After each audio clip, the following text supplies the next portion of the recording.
Paano kung isang araw, ang iyong magandang kasintahan ay biglang naging isang maskuladong lalaki, mismong bago ang isang romantikong biyahe? Iyan mismo ang bangungot na kinaharap ni Yonjay, nang hindi lamang siya siputin ng kanyang kasintahan, kundi nilapitan pa siya ng isang estrangherong gwapong lalaki na nag-aangkin siya ang kanyang girlfriend. Tignan natin kung paano hinarap ni Yonjay ang problemadong bersyon na lalaki ng kanyang kasintahan sa pelikulang Every Girlfriend is the Man. Ilang araw nang tumatanggi makipagkita ang girlfriend ni Yonjay, hanggang sa isang gabi, may isang estrangherong gwapong lalaki ang biglang dumating upang hanapin siya. Inilabas ng taong ito ang isang e-card at student ID. Nagulat si Yonjay sa unang tingin dahil nakilala niya ang mga ito bilang mga dokumento ng kanyang girlfriend. Inakala ni Yonjay na napulot lamang ng gwapong lalaking ito ang mga dokumento niya. Ngunit hindi inaasahan, ibinaba ng lalaki ang kanyang hood, tumingin kay Yonjay gamit ang inosenteng mga mata, at diretsahang inamin na siya ang girlfriend ni Yonjay. Bago mangyari ang kakaibang pangyayaring ito, sina Jaehyun at Yonjay ay isang magkasintahan na nasa masidhing yugto ng kanilang pagmamahalan. Kagagaling lang ni Jaehyun mula sa isang job interview,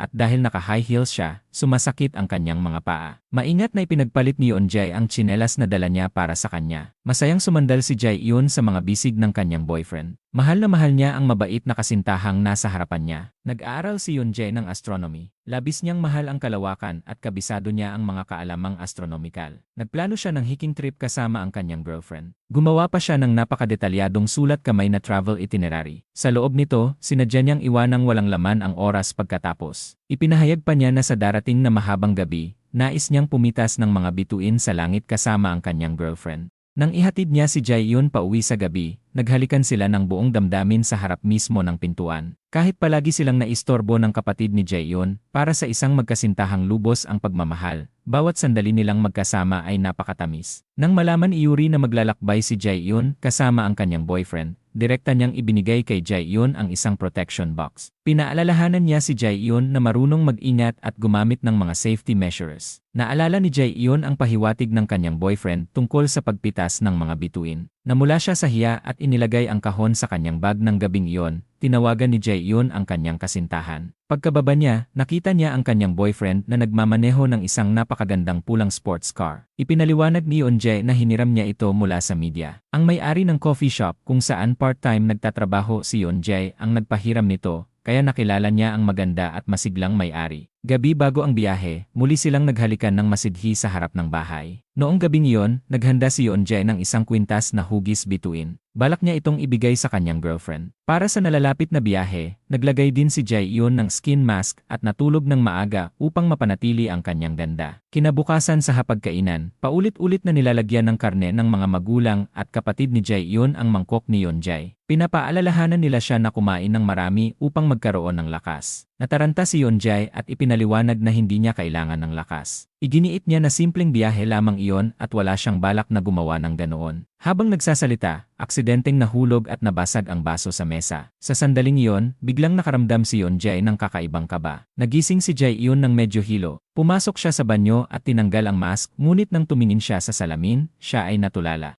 Ang taong nasa salamin ay isang gwapong lalaki. Kahit kasing ganda pa siya ng bulaklak, napahiya si Jaehyun. Nagmadali siyang maghilamos at sinabihan ang sarili na panaginip lamang ito. Ngunit nang sampalin niya ang kanyang mukha, nagulat siya dahil totoong-totoo ang sakit na kanyang naramdaman. Sa sandaling iyon, pumasok si Jaeha sa banyo. Agad na tinakpan ni Jaehyun ang kanyang bibig at tumalikod. Sa una, napansin lamang ni Jaeha na parang masikip ang pajama ni Jaehyun, kaya inakala niyang tumaba ito kamakailan. Ngunit nang tumayo si Jaehyun, napansin ni Jaeha na tila mas malaki ang kanyang mga paa kaysa dati. Tinitigan niya ang pangangatawan ni Jaehyun at agad siyang napuno ng takot. Naniwala si Jaeha na may isang manyak na pumasok sa kanilang bahay. Walang pag-aalinlangan, hinablot ni Jaeha ang shower head at diretsong binuhusan ng tubig ang lalaking nasa harapan niya. Nabasa si Jaehyun at dali-daling pinigilan si Jaeha. Habang nagpupumiglas, inayos pa ni Jaehyun ang kanyang basang buhok. Nang makita ni Jaeha ang perpektong mukha ng gwapong lalaking nasa harapan niya, agad siyang nakaramdam ng paghanga. Ipinaliwanag ni Jaehyun na siya ang kapatid ni Jaeha. Sinabihan niya itong tumingin ng mabuti. Nang mapagtanto ni Jaeha na hindi ito panaginip, malakas niyang sinipa si Jaehyun sa singit, saka sumigaw at tumakbo palabas. Nakita ni Jaehyun na hindi pa rin naniniwala si Jaeha, kaya may naisip siya. Agad niyang itinaas ang kanyang pang-itaas na pajama upang ipakita ang tatoo ng maliit na pusa sa kanyang balikat. Noong nakaraan, nagpatatoo ang magkapatid ng magkaparehong disenyo. Nangako sila na kahit ano pa ang mangyari, palagi silang magtitiwala at susuportahan sumusuporta sa isa't isa. Kahit napaka-absurdo, dahil sa totoo bilang ebidensya, napilitan si Jae-ha na paniwalaan ang kakaibang katotohanang nasa kanyang harapan. Sa mismong sandaling iyon, dumating si Yeonjae sa ibaba ng kanilang bahay. Upang maiwasan niyang matuklasan ang katotohanan, nagsinungaling si Jae-ha na may sakit si Jae-yoon at hindi ito maaaring makipagkita kahit kanino. Nag-alala si Yeonjae at nais sanang pumasok sa bahay upang dalawin si Jae-yoon, ngunit hinarang siya ni Jae-ha. Sa kabila ng iba't ibang dahilan na kanyang ginawa, napilitan si Yeonjae na umalis. Si Jae-yoon, na nagtatago sa balkonahe, ay tanging nakatawa at naiiyak na lamang habang pinapanood ang pag-alis ng kanyang boyfriend. Pagkaalis ni Yeonjae, nagtago si Jae-yoon sa ilalim ng kumot at binasa ang mga mensaheng ipinadala ng kanyang kasintahan,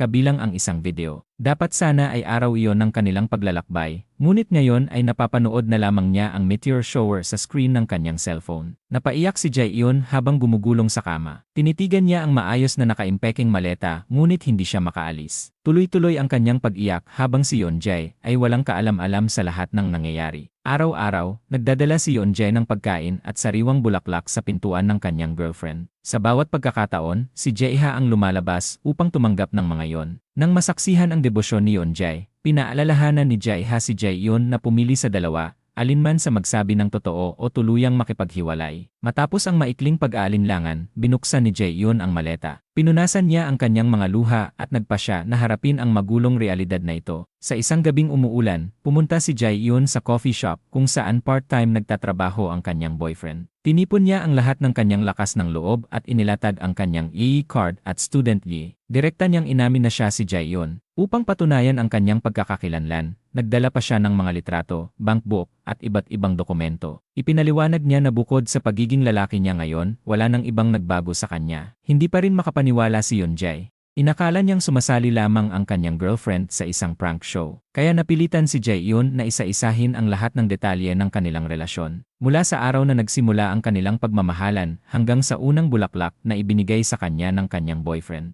Ngunit napaka-absurdo ng sitwasyong nasa harap niya. Kahit anong paliwanag ni Jae-yoon, matigas pa rin ang pagtanggi ni Yeonjae na maniwala. Pinaghinalaan pa niya na kinidnap ng lalaking nasa harap niya si Jae-yoon. Sa galit, sinuntok niya ito at iginiit na dalhin siya sa istasyon ng pulis. Umiiyak na pumayag si Jae-yoon, ngunit bago yon, hiniling niyang samahan siya ng kanyang boyfriend sa isang lugar. Dinala niya si Yeonjae sa kanilang bahay. Ipinakita niya ang magkaparehong tattoo ng maliit na pusa sa kanilang balikat ni Jae-ha. Ipinaliwanag niya na ang pagiging kabaligtaran ng kasarian ay isang uri ng genetic na katangian sa kanilang pamilya at nakadepende lamang ito sa swerte kung mangyayari o hindi. Naranasan din umano ito ng kanilang ina noon. Ang tattoo ang nagsisilbing paraan ng pagkakakilanlan na inihanda nila para sa ganitong mga hindi inaasahang pangyayari. Pakiramdam ni Yeonjae ay umiikot ang kanyang ulo. Kailangan niya ng oras upang iproseso ang lahat. Sinundan siya ni Jae-yoon at sinabing handa siyang maghintay, gaano man katagal. Ayaw lamang niyang magtapos ang kanilang relasyon ng ganito. Habang nag-aalinlangan si Yeonjae, lumapit si Jae-yoon at hinawakan ang kanyang kamay. Sa mga mata ni Yeonjae,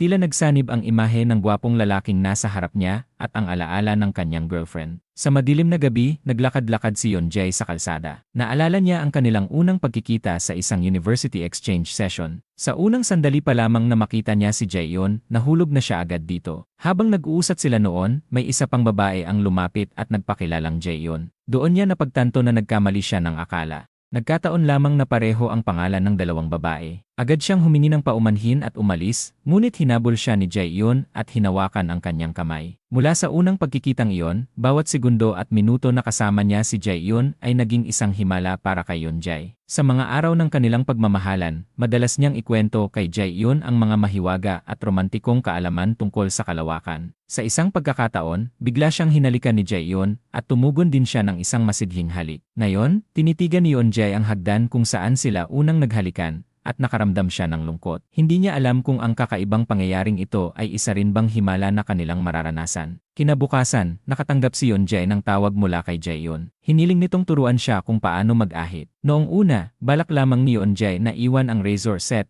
at iba pang gamit sa pintuan. Ngunit matapos ang pag-aalinlangan, pumasok pa rin siya sa bahay. Kahit pakiramdam niya ay napaka-awkward ng sitwasyon, buong tiyaga niyang itinuro ang mga hakbang sa pag-ahit. Dahil hindi maingat si Jae-yoon, nasugatan niya ang kanyang mukha. kaya napilitan si Yeonjae na ipakita mismo kung paano gawin ito. Maingat niyang inilapat ang razor at dahan-dahang dumaan ito sa mukha ni Jaehyun. Marahan niyang ipinatong ang kanyang kamay sa balikat nito. Namula ang mukha ni Jaehyun at bumilis ang tibok ng kanyang puso. Kahit naging lalaki siya, ganoon pa rin kalalim ang pagmamahal ni Jaehyun sa kanyang boyfriend. Matapos ang pag-ahit, labis na nahiya si Yeonjae at nagmadaling umalis. Ngunit hinawakan siya ni Jaehyun upang pigilan. Nagpakipot pa si Jaehyun sa harap ni Yeonjae at ginamit ang malambing na tono upang pakiusapan ang kanyang boyfriend na manatili. Sa wakas ay hindi na nakapagpigil si Yeonjae. Habang magkasamang kumakain ng noodles, nakasanayan niyang punasan ang sarsa sa gilid ng bibig ng kanyang girlfriend. Sa sandaling iyon, tuluyan na niyang pinaniwalaan na ang lalaking nasa harap niya ay ang pamilyar niyang kasintahan. Lubos na nalito, kaya humingi ng tulong si Yeonjae sa kanyang kaibigan. Pinayuhan siya nito na alamin kung kailan eksaktong naging lalaki ang kanyang girlfriend. Kapag natukoy ang oras na iyon, ang natitirang gagawin na lamang ay ang pagbasag sa sumpa. At mula pa noong sinaunang panahon hanggang ngayon, ang paraan upang alisin ang sumpa ay isang halik. Naalala niya ang gomis na ibinigay ni Jaehyun noong gabi bago ang kanilang biyahe. Sinabi ni Jaehyun na makakatulong iyon upang kumalma siya at umaasang mananatili siya sa tabi niya. Nagpa siya si Yeonjae na sundin ang payo ng kanyang kaibigan. Kinagabihan, dali-daling pumunta si Yeonjae upang makita si Jaehyun. Itinulak niya ito papunta sa may bintana at naghanda siyang halikan ito upang masira ang sumpa. Si Jaehyun naman ay bahagyang nagmuso, handang tanggapin ang halik. Ngunit hindi inaasahan, patuloy na nag-atubili si Yeonjae. Sa huli, hindi pa rin niya nagawa. Sa sandaling iyon, lumabas ang kapatid ni Jaehyun upang magtapon ng basura. Agad na naputol ang pagtatago ng dalawa sa likod ng pinto. Sinamantala ni Yeonjae ang pagkakataon upang makatakas. Pagkaalis niya sa bahay ni Jaehyun, mabigat ang kanyang kalooban. Sa ngayon, malinaw na anyo ng isang lalaki ang taglay ni Jaehyun. Hindi matanggap ni Yeonjae ang pagkakaroon ng malapit na ugnayan sa kapwa lalaki. Samantala, si Jaehyun naman ay naghahanap din ng paraan upang malutas ang problema. Ang pagbabago mula babae tungo sa lalaki ay dulot ng genetic na katangian sa kanilang pamilya. Minsan nang sinabi ng kanilang ina na naranasan din niya ang maging lalaki sa isang yugto ng kanyang buhay. Kaya bumalik si Jaehyun sa barbershop ng kanyang mga magulang upang magtanong ng malinaw, ngunit hindi niya magawang magsalita dahil sa kaba. Sa sandaling iyon, nakatanggap siya ng magandang balita mula sa publisher na pumasa siya sa interview. Labis ang kanyang saya, ngunit kasabay nito ay pakiramdam niya ay wala siyang magagawa. Tinanggap siya, ngunit hindi siya maaaring pumasok sa trabaho sa ganitong anyo. Habang naglalakad sa kalsada, napansin pa siya ng isang talent scout. May ilan ding mga estudyanteng babae ang nabighani sa kanyang gwapong hitsura. Lahat ay humahanga sa bago niyang anyo. Nang tingnan niya ang sarili sa salamin, kahit pakiramdam niya ay wala siyang magagawa, nagpa siya pa rin siyang palakasin ang kanyang loob. Plano niyang alagaan ang kanyang mukha habang hinihintay ang pagkakataong bumalik sa dati niyang anyo bilang babae. Sa parehong araw, nakatanggap si Yeonjae ng mensahe mula kay Jaehyun. Isa itong napaka-cute na selfie. Nang makita niya ang larawan kung saan nakanguso si Jaehyun, hindi niya maiwasang maalala ang bigong halik noong nakaraang gabi. Lalo siyang naguluhan. Pumunta si Jaehyun sa isang cosmetic store, ngunit dahil sa nakasanayan, dumiretso siya sa women's section. Masaya niyang sinubukan ang bagong foundation at balak sana niyang subukan ang pinakabagong kulay ng lipstick. Ngunit nang makita niya ang sarili niyang anyo bilang lalaki sa salamin, agad siyang umatras. Sa sandaling iyon, nag-text si Yuri. Bigla niyang naalala na kaarawan ng kanyang kaibigan. Agad siyang tumakbo papunta sa bahay nito at binati ito. Nang makita ni Yuri ang estrangherong gwapong lalaki sa harap niya, agad niyang isinara ang pinto. Bilang isang online romance novel author, agad siyang nalunod sa mga kakaibang imahinasyon. Inakala niyang ang lalaking nasa labas ay isang mayamang binata na matagal ng lihim na nagmamahal sa kanya o isang tapat ngunit baliw na tagahanga ng kanyang nobela. Matapos mag-isip, agad siyang nagbihis ng napakagandang damit at muling binuksan ang pinto. Diretsahan namang nagsalita si Jaehyun at ginamit ang lihim na code na silang dalawa lamang ang nakakaalam. Noong bata pa sila, gumawa sila ng nakakatawang sayaw na parang isda. Ngayon, inindayog ni Jaehyun ang kanyang katawan at isinayaw ang pamilyar na cute na sayaw sa harap ng kanyang kaibigan. Upang mas makasiguro, pinasagot pa ni Yuri si Jaehyun ng mga tanong tungkol sa kanilang mga alaala. Sinunod ito ni Jaehyun at tama ang lahat ng kanyang sagot. Sa puntong iyon, napilitan si Yuri na maniwala na ang gwapong lalaking nasa harap niya ay ang kanyang matalik na kaibigan. Samantala, si Yeonjae naman, matapos ang trabaho, ay kinukulit ng kanyang lalaking katrabaho na si Min Hyun na ilibre siya ng fruit tea. Biglang nag-alok si Yeonjae ng isang kondisyon. Kung ililibre niya ito, kailangang halikan siya ni Min Hyun. Ayon kay Yeonjae, kung susubukan niyang halikan muna si Min Hyun, baka mas madali niyang malampasan ang kanyang sariling takot. Habang nagpupumiglas si Min Hyun, inilapit ni Yeonjae ang kanyang mukha. Ngunit nang makita niya ang mukha nito, hindi pa rin niya matanggap ang paghalik sa isang lalaki. Habang tinitingnan ang mga lumang larawan at video ni Jae-yoon sa kanyang cellphone, nalugmok si Yeon-jae sa lungkot. Sa sandaling iyon, tumawag si Jae-yoon ngunit hindi niya ito sinagot. Natatakot siya na kapag narinig niya ang boses nitong panlalaki, baka hindi niya mapigilan ang sarili at sabihin ang pakikipaghiwalay. Kinagabihan, nagpadala si Jae-yoon ng good night message. Samantala, personal namang tinuruan ni Yuri si Jae-yoon ng ilang paraan kung paano makipag-date sa kanyang boyfriend bilang isang lalaki. Ang unang paraan ay ang pangakit. Ayon sa instruksyon ni Yuri, sinadya ni Jae-yoon na maligo bago dumating si Yeon-jae. Pagdating nito, kaswal niyang ipinakita ang kanyang balikat. Ngunit hindi inaasahan, tila wala sa ayos ang reaksyon ni Yeon-jae. Matapos ang pag-aalinlangan, sa wakas ay nag-reply din si Yeon-jae sa mensahe. Nag-set si Yeon-jae ng oras para sa susunod na araw, nais niyang makipagkita kay Jae-yoon. Nang mabasa ni Jae-yoon ang mensahe, agad niyang tinakpan ang sarili ng kumot at umiyak ng husto. Naiintindihan niya kung ano ang ibig sabihin nito. Marahil, nais lamang siyang kausapin ni Yeon-jae upang makipaghiwalay. Kinabukasan, tulad ng inaasahan ni Jae-yoon, ipinahayag ni Yeon-jae na labis siyang nalilito sa panlalaking anyo ni Jae-yoon. Natatakot siya na mahihirapan siyang ipagpatuloy ang kanilang relasyon tulad ng dati. Nang maramdaman ni Jae-yoon na sasabihin na ni Yeon-jae ang salitang pakikipaghiwalay, agad siyang naunang magsalita. Iminungkahi niya na habang hindi pa siya nakakabalik sa pagiging babae, maging magkaibigan muna sila pansamantala. Pumayag si Yeon-jae sa mungkahing ito. Sa mismong araw na yon, sa imbitasyon ni Jae-yoon, pumunta sila sa isang net cave upang maglaro ng games. Magaling maglaro si Jae-yoon at mabilis niyang nagamit ito upang mapalapit muli ang loob ni Yeon-jae. Matapos ang isang round ng laro, unti-unting nawala ang distansya ni Yeon-jae kay Jae-yoon. Inihatid ni Jae-yoon si Yeon-jae pauwi. Sa daan, sinabi niya na nais pa rin niyang makasama si Yeon-jae sa mga susunod na araw bilang magkaibigan.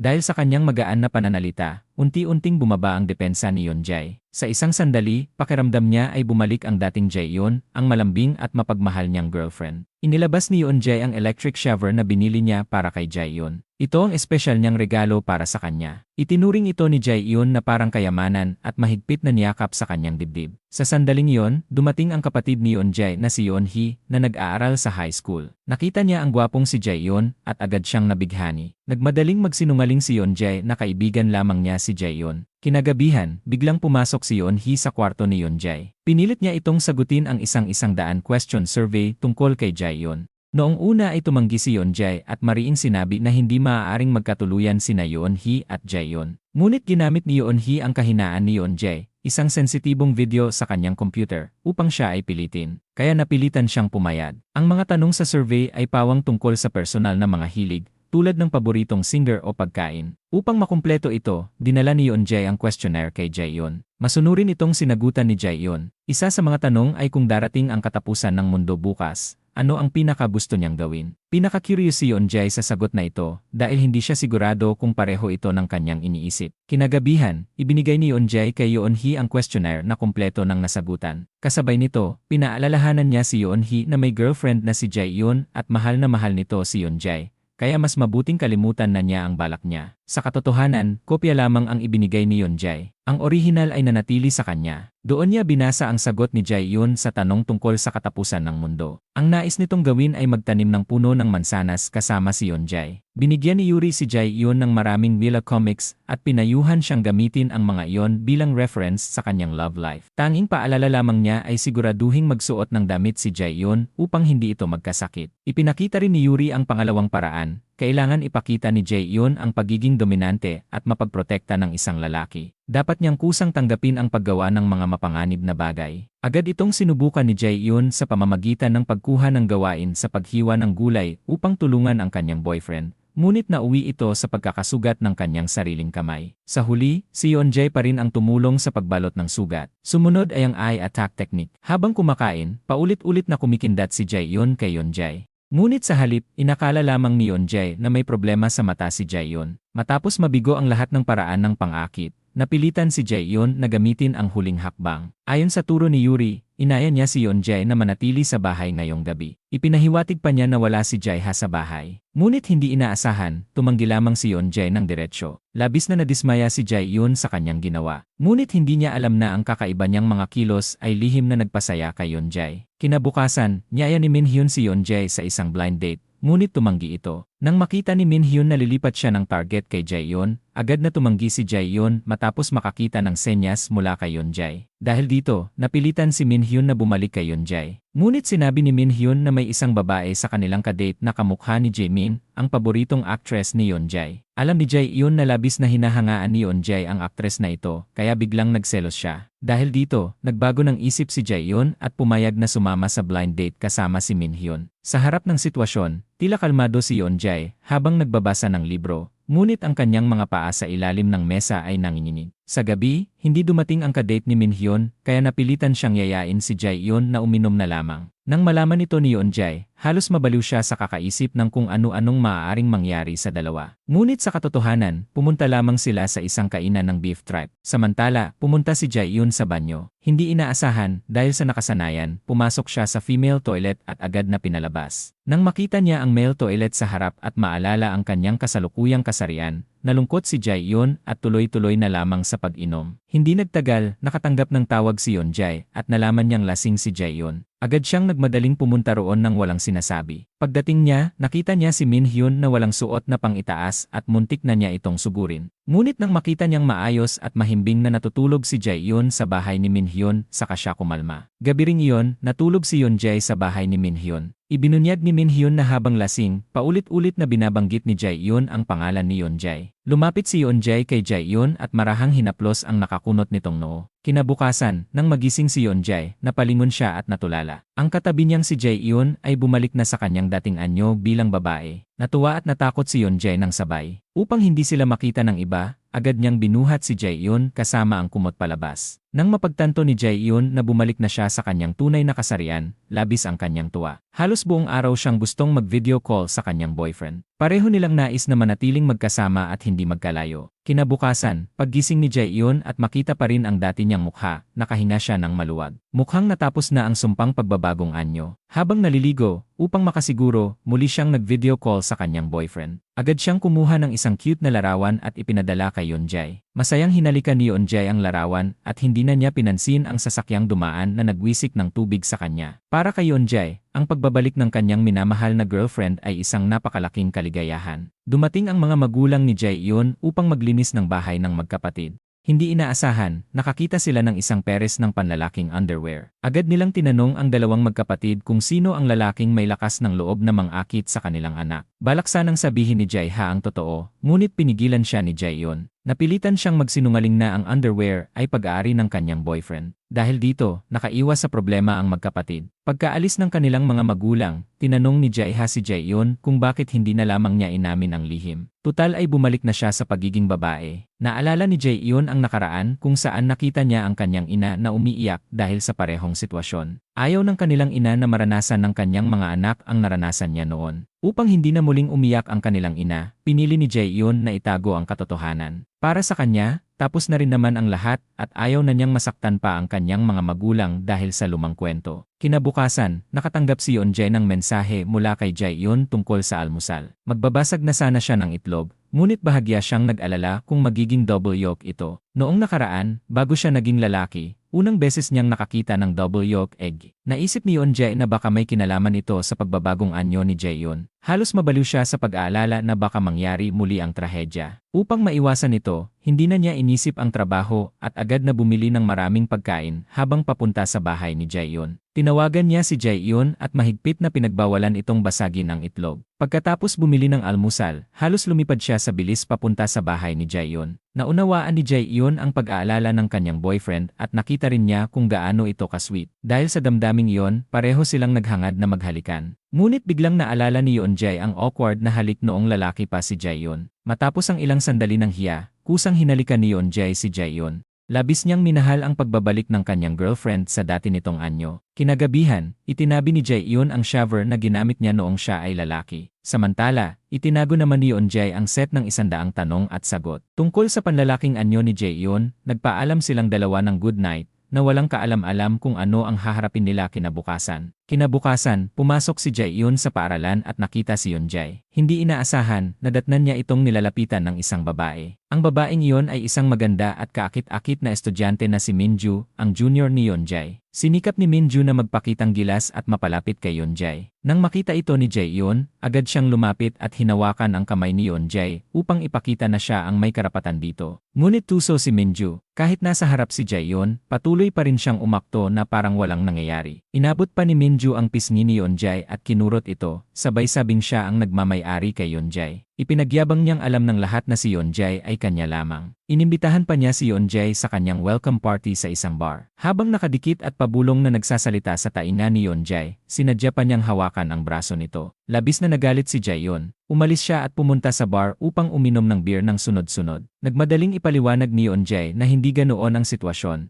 Ngunit matigas si Jae-yoon at pinilit siyang pumunta sa bar gaya ng napag-usapan. Gusto niyang ipakita kung ano ang kaya niyang gawin bilang tunay na girlfriend. Kinagabihan, abala si Jae-yoon sa pagpili ng susuotin. Determinado siyang magmukhang napakaganda upang takutin ang kanyang karibal. Sa huli, sinunod niya ang payo ni Jae-ha at pumili ng simpleng jeans at puting shirt. Kahit simple lamang ang suot, nang isuot ito ni Jae-yoon, lumabas ang kakaiba at hindi matatawarang alindog niya. Samantala, si Minju naman ay naghanda rin ng mabuti. Malapit siyang kumilos at agad na kumapit sa braso ni Yeonjae. Nais sana ni Yeonjae na hintayin ang kanyang girlfriend bago pumasok. Ngunit hindi niya mapigilan si Minju na patuloy siyang hilahin papasok sa bar. Sa loob ng bar, habang pumunta si Yeonjae sa banyo, sinagot ni Minju ang tawag ni Jae-yoon. Sinadya niyang makipag-usap ng malapit at palabiro tungkol kay Yeonjae upang inisin ang taong nasa kabilang linya. Nagalit at nainip si Jae-yoon, lalo na't sa sandaling iyon ay muli siyang naging lalaki. Habang nakikita niyang magkasama ang kanyang boyfriend at ang babaeng iyon sa bar, lalo siyang nabalisa dahil sa kanyang sitwasyon. Sinamantala ni Minju ang pagkakataon at patuloy na pinainom si Yeonjae. Hinilapan niya ito papunta sa dance floor. Upang mabawi ang kanyang boyfriend, nagpasya si Jae-yoon na gumawa ng malaking hakbang. Humingi siya ng tulong kay Minhyun na naghanda para sa kanya ng isang napakaastig na kasuotan. Sabay silang pumasok sa bar at agad na nakatawag ng pansin ng lahat. Sa dance floor, lasing na si Yeonjae at tila kontrolado ni Minju. Masaya itong nagmamataas, ngunit biglang dumating si Jae-yoon na may halong selos sa mukha. Agad niyang hinawakan si Yeonjae. Sa kalasingan, halos hindi na malaman ni Yeonjae ang nangyayari at akala niya ay muli na namang naging lalaki si Jae-yoon. Mabilis siyang inagaw ni Jae-yoon mula kay Minju at kasama si Minhyun, inihatid nila si Yeonjae pauwi. Pagdating sa bahay, lasing pa rin si Yeonjae at kung ano-ano ang kinakanta. Sa kabila ng kanyang kalasingan, hindi niya nakalimutang ipahayag ang kanyang nararamdaman. Naguguluhan siya kung bakit biglang nagbago ang taong mahal niya sa loob lamang ng isang gabi. Nang marinig ito ni Jae-yoon, nakaramdam siya ng lungkot at sakit sa kanyang puso. Kinabukasan, nagising si Yeonjae, ngunit halos wala siyang maalala sa nangyari noong gabi. Nag-alala ang kanyang ama at tinanong siya tungkol sa kanyang relasyon. Malungkot na inisip ni Yeonjae na muli niyang nawala ang kanyang girlfriend. May nabanggit pa ang kanyang ama na noong gabing iyon, ang lalaking naghatid kay Yeonjae ay siya ring tumulong magpalit ng damit at magpaligo sa kanya. Nang maisip ito, halos mabaliw si Yeonjae sa hiya. Ipinakita naman ni Yeonhee ang video ng kanyang kapatid habang lasing. Dahil dito, naalala ni Yeonjae ang mga nangyari noong gabi. Habang lasing, narinig siyang nagsasalita mag-isa. Sinabi niya na hindi dapat nagbabago ang mga tao ng ganoon at hindi niya maintindihan kung bakit biglang nagbago ang kanyang girlfriend. Pagkatapos, bigla na lamang siyang naging lalaki. Para bang nilalaro lamang niya ang puso ni Yeonjae. Ninais ni Yeonjae na sana ang lahat ng nakikita niya ay isang panaginip lamang. Humingi ng tawad si Jae-yoon kay Yeonjae. Sinabi niyang siya ang may kasalanan sa lahat. Inuna lamang niya ang kanyang sariling damdamin at hindi na sana siya nagpakita noong gabing iyon. Matapos panoorin ang video, lalong nakaramdam si Yeonjae ng pagkabalisa at hindi mapakali. Si Jae-ha naman ay inaliw si Jae-yoon at nagbigay ng payo. Umaasa siyang pag-isipan muli ni Jae-yoon ang kanyang relasyon kay Yeonjae. Magulo ang isipan ni Jae-yoon. Binuksan niya ang gumi na minsang ibinigay ni Yeonjae at kumain ng isa. Tila ang candy lamang na iyon ang nakakapagbigay sa kanya ng kaunting kapayapaan. Sa paaralan, habang gumagawa ng homework kasama si Minju, hindi makapag-concentrate si Yeonjae. Si Jae-yoon lamang ang laman ng kanyang isip. Sa araw din yon, pumunta si Yeonjae sa net cave kung saan sila dati naglaro ni Jae-yoon. Ngunit ngayon, bakante ang upuan sa tabi niya. Mag-isa siyang naglaro habang kumakain ng gummy. Nang halos maubos na ang laman ng supot, bumalik si Jae-yoon. Nag-aya siya kay Yeonjae na magkita sa lugar kung saan sila unang nagkakilala. Humingi ng tawad si Yeonjae para sa kanyang pagkalasing noong nakaraan. Ngunit hindi inaasahan, si Jaehyun ang nagmungkahi ng pakikipaghiwalay. Akala niya noon ay minsan lamang mangyayari ang kanyang pagiging lalaki, ngunit ngayon ay hindi niya na alam kung ano ang mangyayari sa hinaharap. Pakiramdam niya ay wala na siyang kontrol sa sitwasyon at nawalan siya ng kumpiyansa na ipagpatuloy ang kanilang relasyon. Ayaw niyang maging pabigat sa buhay ni Yeonjae. Naintindihan ni Yeonjae na pinag-isipan ng mabuti ni Jaehyun ang desisyong ito. Ngunit nagmungkahi siya na maglaro pa sila ng isang beses. Habang naglalaro, inamin ni Yeonjae ang kanyang tunay na nararamdaman.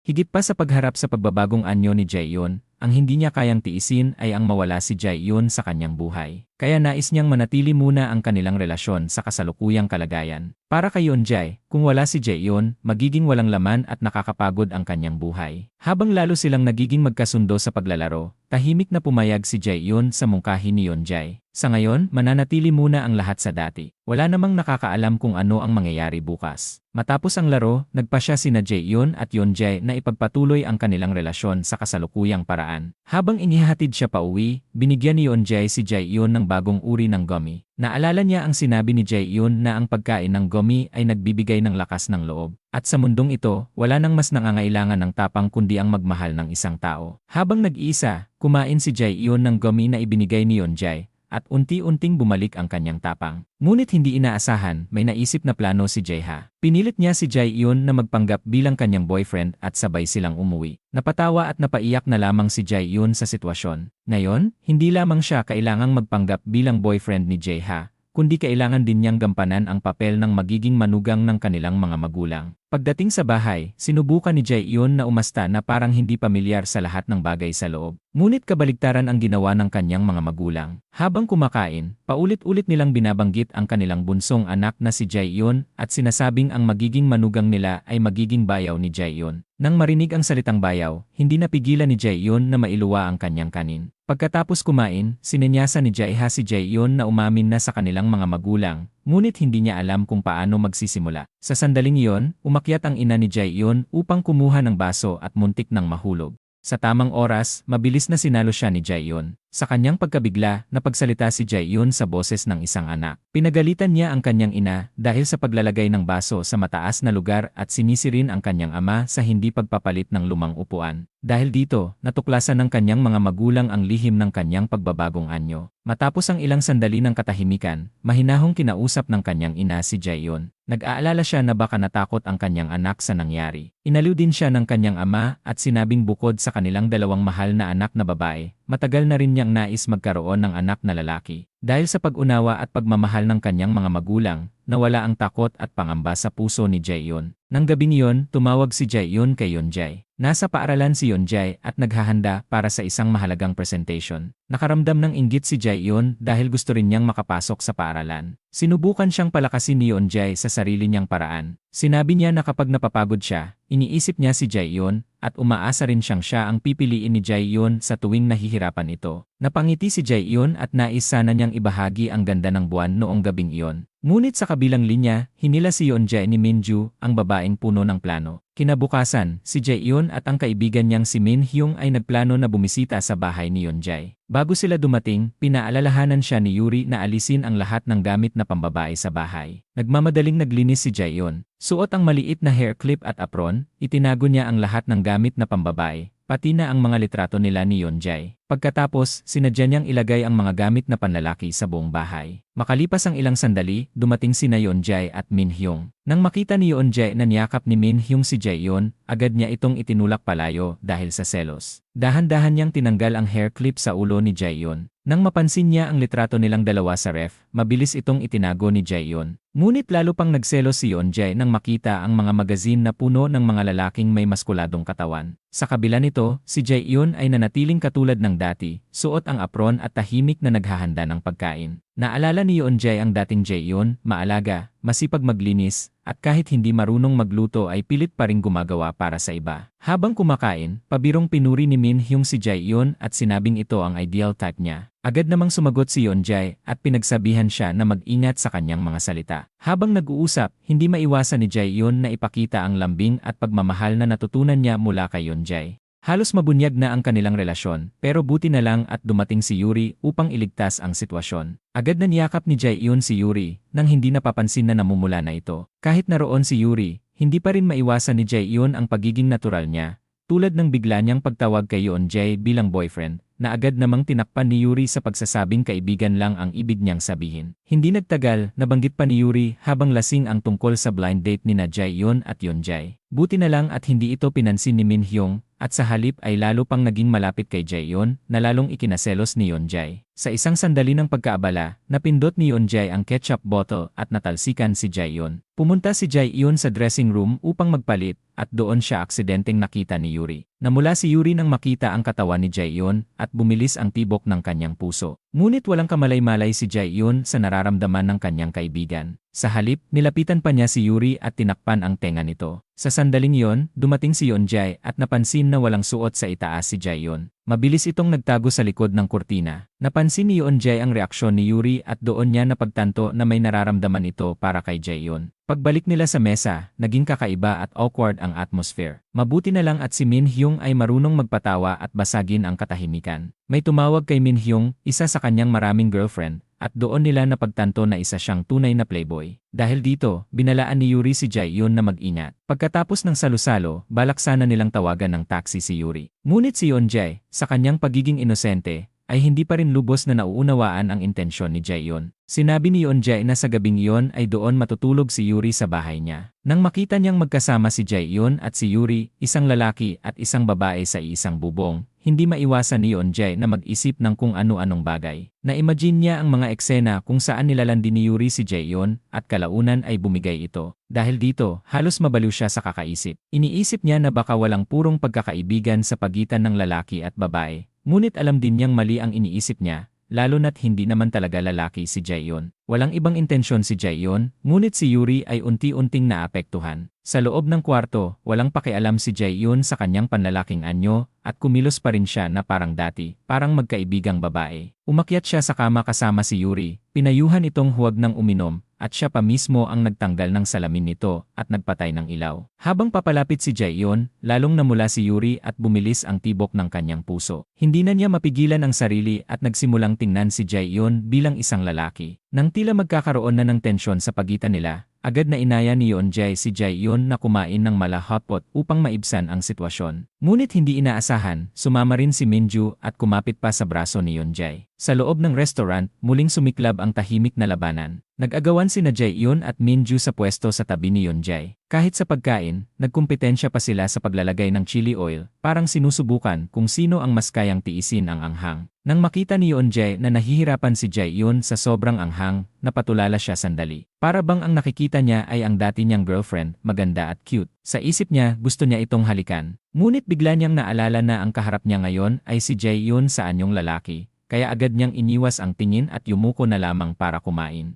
Ngunit hindi nagbago si Jae-yoon, marahan pa rin niyang pinunasan ang mumo sa gilid ng bibig ni Yeon-jae, na lalong nagpagulo sa damdamin nito. Pagkatapos nito, lihim na nakipagkita si Yeon-jae kay Jae-ha upang alamin kung nahihirapan ba si Jae-yoon matapos ang kanyang pagbabago. Ikinuwento ni Jae-ha ang lahat. Simula nang magbago ang kasarian ni Jae-yoon, lubos na nagbago ang kanyang mundo. Noong una, inosente pa rin siyang tumutulong kay Yuri, kahit sa pag-aayos ng mga personal na gamit, hanggang sa napilitan si Yuri na pigilan siya. Napansin din ni Jae-ha na labis na nag-aalala si Jae-yoon sa kanyang kinabukasan. Nahihirapan siyang makahanap ng trabaho at hindi naging maayos ang lahat. Matapos marinig ito at makita ang litrato ni Jae-yoon sa kanyang pitaka, nagpa siya si Yeon-jae na tulungan siya. Dahil dito, nilapitan niya ang kanyang nakababatang kapatid na si Yeon-hee. Gumamit siya ng matatamis na salita at pang-uuto hanggang sa mapapayag niya itong tanggapin si Jae-yoon bilang tutor. Sa gabi ng interview, naghanda si Yeon-jae ng detalyadong script para kay Jae-yoon. Dahil may military background ang kanyang ama, gumawa siya ng peking pagkakakilanlan para kay Jae-yoon bilang isang sundalong katatapos lamang ng serbisyo. Matapos kabisaduhin ang resume, dinala ni Yeon-jae si Jae-yoon sa kanilang bahay. Ngunit dahil sa sobrang kaba, nagkamali si Jae-yoon sa pagsagot. Nasabi niyang Payong River imbes na Payong Corpse at Jangpyeong imbes na Payong Jang. Dahil dito, halos matawa ng todo si Yeon-jae buong gabi. Habang inaasar niya si Jae-yoon, bigla itong nakatanggap ng tawag mula kay Yuri. Nang marinig niyang umiiyak ang kanyang kaibigan, agad niyang hinila si Yeonjae upang puntahan ito. Natagpuan nila si Yuri na lasing sa isang dinner. Ikinuwento nito ang masamang karanasan niya noong araw na yon, may isang katrabaho siyang nag-set up ng blind date para sa kanya. Ngunit nang magkita sila, halos matulala siya. Isang middle-aged na lalaki ang kaharap niya, mataba, malakas kumain, at halos kalbo pa na may suot na wig. Napatawa at napaiyak si Yuri sa sitwasyon. Hindi na ito ang unang beses na naipakilala siya sa ganitong klaseng tao. Kahit matagal na siyang single, hindi niya matanggap ang ganitong klaseng mga pagpapares. Pakiramdam ni Yuri ay hindi niya deserve na maliitin ng ganoon. Lalapitan na sana siya ni Jaehyun upang aliwin, ngunit biglang nag-text ang kanyang katrabaho. Kunwari mabait itong nagtatanong tungkol sa blind date. Pero halata ang panlalait sa mga salita nito. Inimbitahan pa si Yuri sa birthday party nito at sinabing dadalo rin ang lalaking nakadate niya. Dahil sa mga mapanuyang mensahe, hindi napigilan ni Jaehyun ang magalit para sa kanyang kaibigan. Kinagabihan, muli niyang inihatid pa uwi si Yuri na bahagyang lasing. Tulad ng dati, tinulungan niya itong hubarin ang sapatos at alisin ang salamin. Balak sana ni Jaehyun tulungan si Yuri na magpalit ng damit, ngunit naalala niya ang kanyang panlalaking anyo kaya agad siyang tumigil. Mabigat din ang kanyang iniisip. Habang pauwi sila, sa kalasingan ay biglang umamin si Yuri. Gusto niyang makipagrelasyon kay Jaehyun. Ngunit tinanggihan ito ni Jaehyun dahil hinihintay pa rin niya ang araw na babalik siya sa pagiging babae at muli niyang makakasama si Yeonjae bilang girlfriend nito. Nang gabing iyon, hindi mapakali si Yeonjae matapos maalala ang usapan nina Jaehyun at Yuri. Kinabukasan, nagising si Yuri at naalala ang kanyang sinabi. Nahiya siya, ngunit mabuti na lang at maagang nagising si Jaehyun upang magluto ng kimchi fried rice. Habang kumakain, napag-usapan nila ang kanilang mga pangarap noon. Si Jaehyun, bilang babae dati, ay mahilig sa panitikan at pangarap maging manunulat, ngunit nabigo siya sa isang kompetisyon. Samantalang si Yuri, na walang gaanong inaasahan, ay nanalo at doon nagsimula ang kanyang karera bilang manunulat. Ikinuwento rin ni Yuri ang tungkol sa isang fan na palaging nagko-comment sa kanyang web novel at tumutulong sa pag-edit ng kanyang mga gawa. Alam niyang si Jaehyun yon, ang taong tahimik na sumusuporta sa kanya sa lahat ng oras. Para kay Yuri, likas na may talento si Jaehyun sa pagsusulat. Nang gabing iyon, nakita ni Jaehyun ang isang notebook sa kanyang bag. Nandoon ang lahat ng mga komento at mensahe na isinulat niya para sa nobela ni Yuri sa loob ng maraming taon. Maingat itong ginupit at idinikit ni Yuri bilang pasasalamat at bilang paraan upang hikayatin si Jaehyun na huwag sumuko sa kanyang pangarap. Samantala, dahil sa labis na pangungulila, madalas nang nakakakita si Yeonjae ng ilusyon. Napagkakamalan niya ang ibang babae bilang si Jaehyun at iniisip na bumalik na ito sa dati. Ngunit sa realidad ay hindi pa rin. Nagpunta si Jaehyun kay Minhyung at nakiusap na magpanggap itong boyfriend ni Yuri para hindi ito mapahiya sa birthday party. Ngunit tumanggi si Minhyung dahil hindi raw nito type si Yuri. At sinabihan si Jaehyun na siya na lang ang gumawa nito. Dahil sa kanyang itsura ngayon, si Jaehyun ay tila isang ideal boyfriend. Sa pahintulot ni Yeonjae, nagpasya siyang pumunta sa party at ipagtanggol ang kanyang kaibigan. Sa party, kunwari pinupuri ng katrabaho si Yuri sa harap ng lahat, ngunit may halong panlalait ang kanyang mga salita. Bigla ring dumating ang lalaking naka-blind date, at pinilit pa si Yuri na sumama sa kanya. Sa gitna ng tensyon, hinila ni Jaehyun si Yuri at ipinahayag sa harap ng lahat na girlfriend niya ito. Dahil dito, umalis ang lalaki na nagrereklamo. Sa buong party, ipinagtanggol ni Jaehyun si Yuri. Sa bawat kilos at salita niya, ipinakita niya ang pag-aalaga ng isang tunay na boyfriend, habang palihim na binabara ang katrabaho nito. Sa huli, hinawakan niya ang kamay ni Yuri at umalis sila habang pinapanood ng lahat. Ngunit hindi inaasahan, imbes na magpasalamat, nagalit si Yuri. Sinisi niya si Jaehyun sa pagiging padalos-dalos at sa pagdedesisyon ng mag-isa. Natatakot siya, paano kung seryosohin niya ang lahat? Paano kung tuluyan siyang mahulog kay Jaehyun? Samantala, si Yeonjae ay mag-isang tinitingnan ang mga lumang larawan ni Jaehyun. Labis niyang namimiss ang kanyang minamahal. Sa sandaling iyon, lumapit si Jaehyun, tila bumalik siya sa kanyang anyong babae. Ngumiti siya ng matamis kay Yeonjae. Ngunit nang matauhan si Yeonjae, napagtanto niyang hindi si Jaehyun ang nasa harap niya kundi si Minju, na nakasuot ng kaparehong damit ni Jaehyun sa larawan. Nakita kasi ni Minju ang mga litrato ni Jaehyun at Yeonjae sa kanyang libro, kaya sinadya niyang gayahin ang itsura nito. Ngunit si Yeonjae, na nalulunod pa rin sa ilusyon, ay napatitig kay Minju at hindi sinasadyang purihin ito bilang napakaganda. Ang eksenang iyon ay nasaksihan ni Jaehyun na nakatago sa isang sulok. Nang makita niya ang tingin ni Yeonjae kay Minju, napuno ng matinding lungkot at pag-iisa ang kanyang puso. Sinubukan niyang mag-meditate upang pakalmahin ang sarili. Kinabukasan, sinimulan ni Jaehyun ang pagtuturo kay Yeonhee. Dahil sa pagiging matalas at mapaglaro nito, agad niyang napansin ang relasyon ng kanyang kuya at ni Jaehyun, ngunit nagkamali siya ng akala.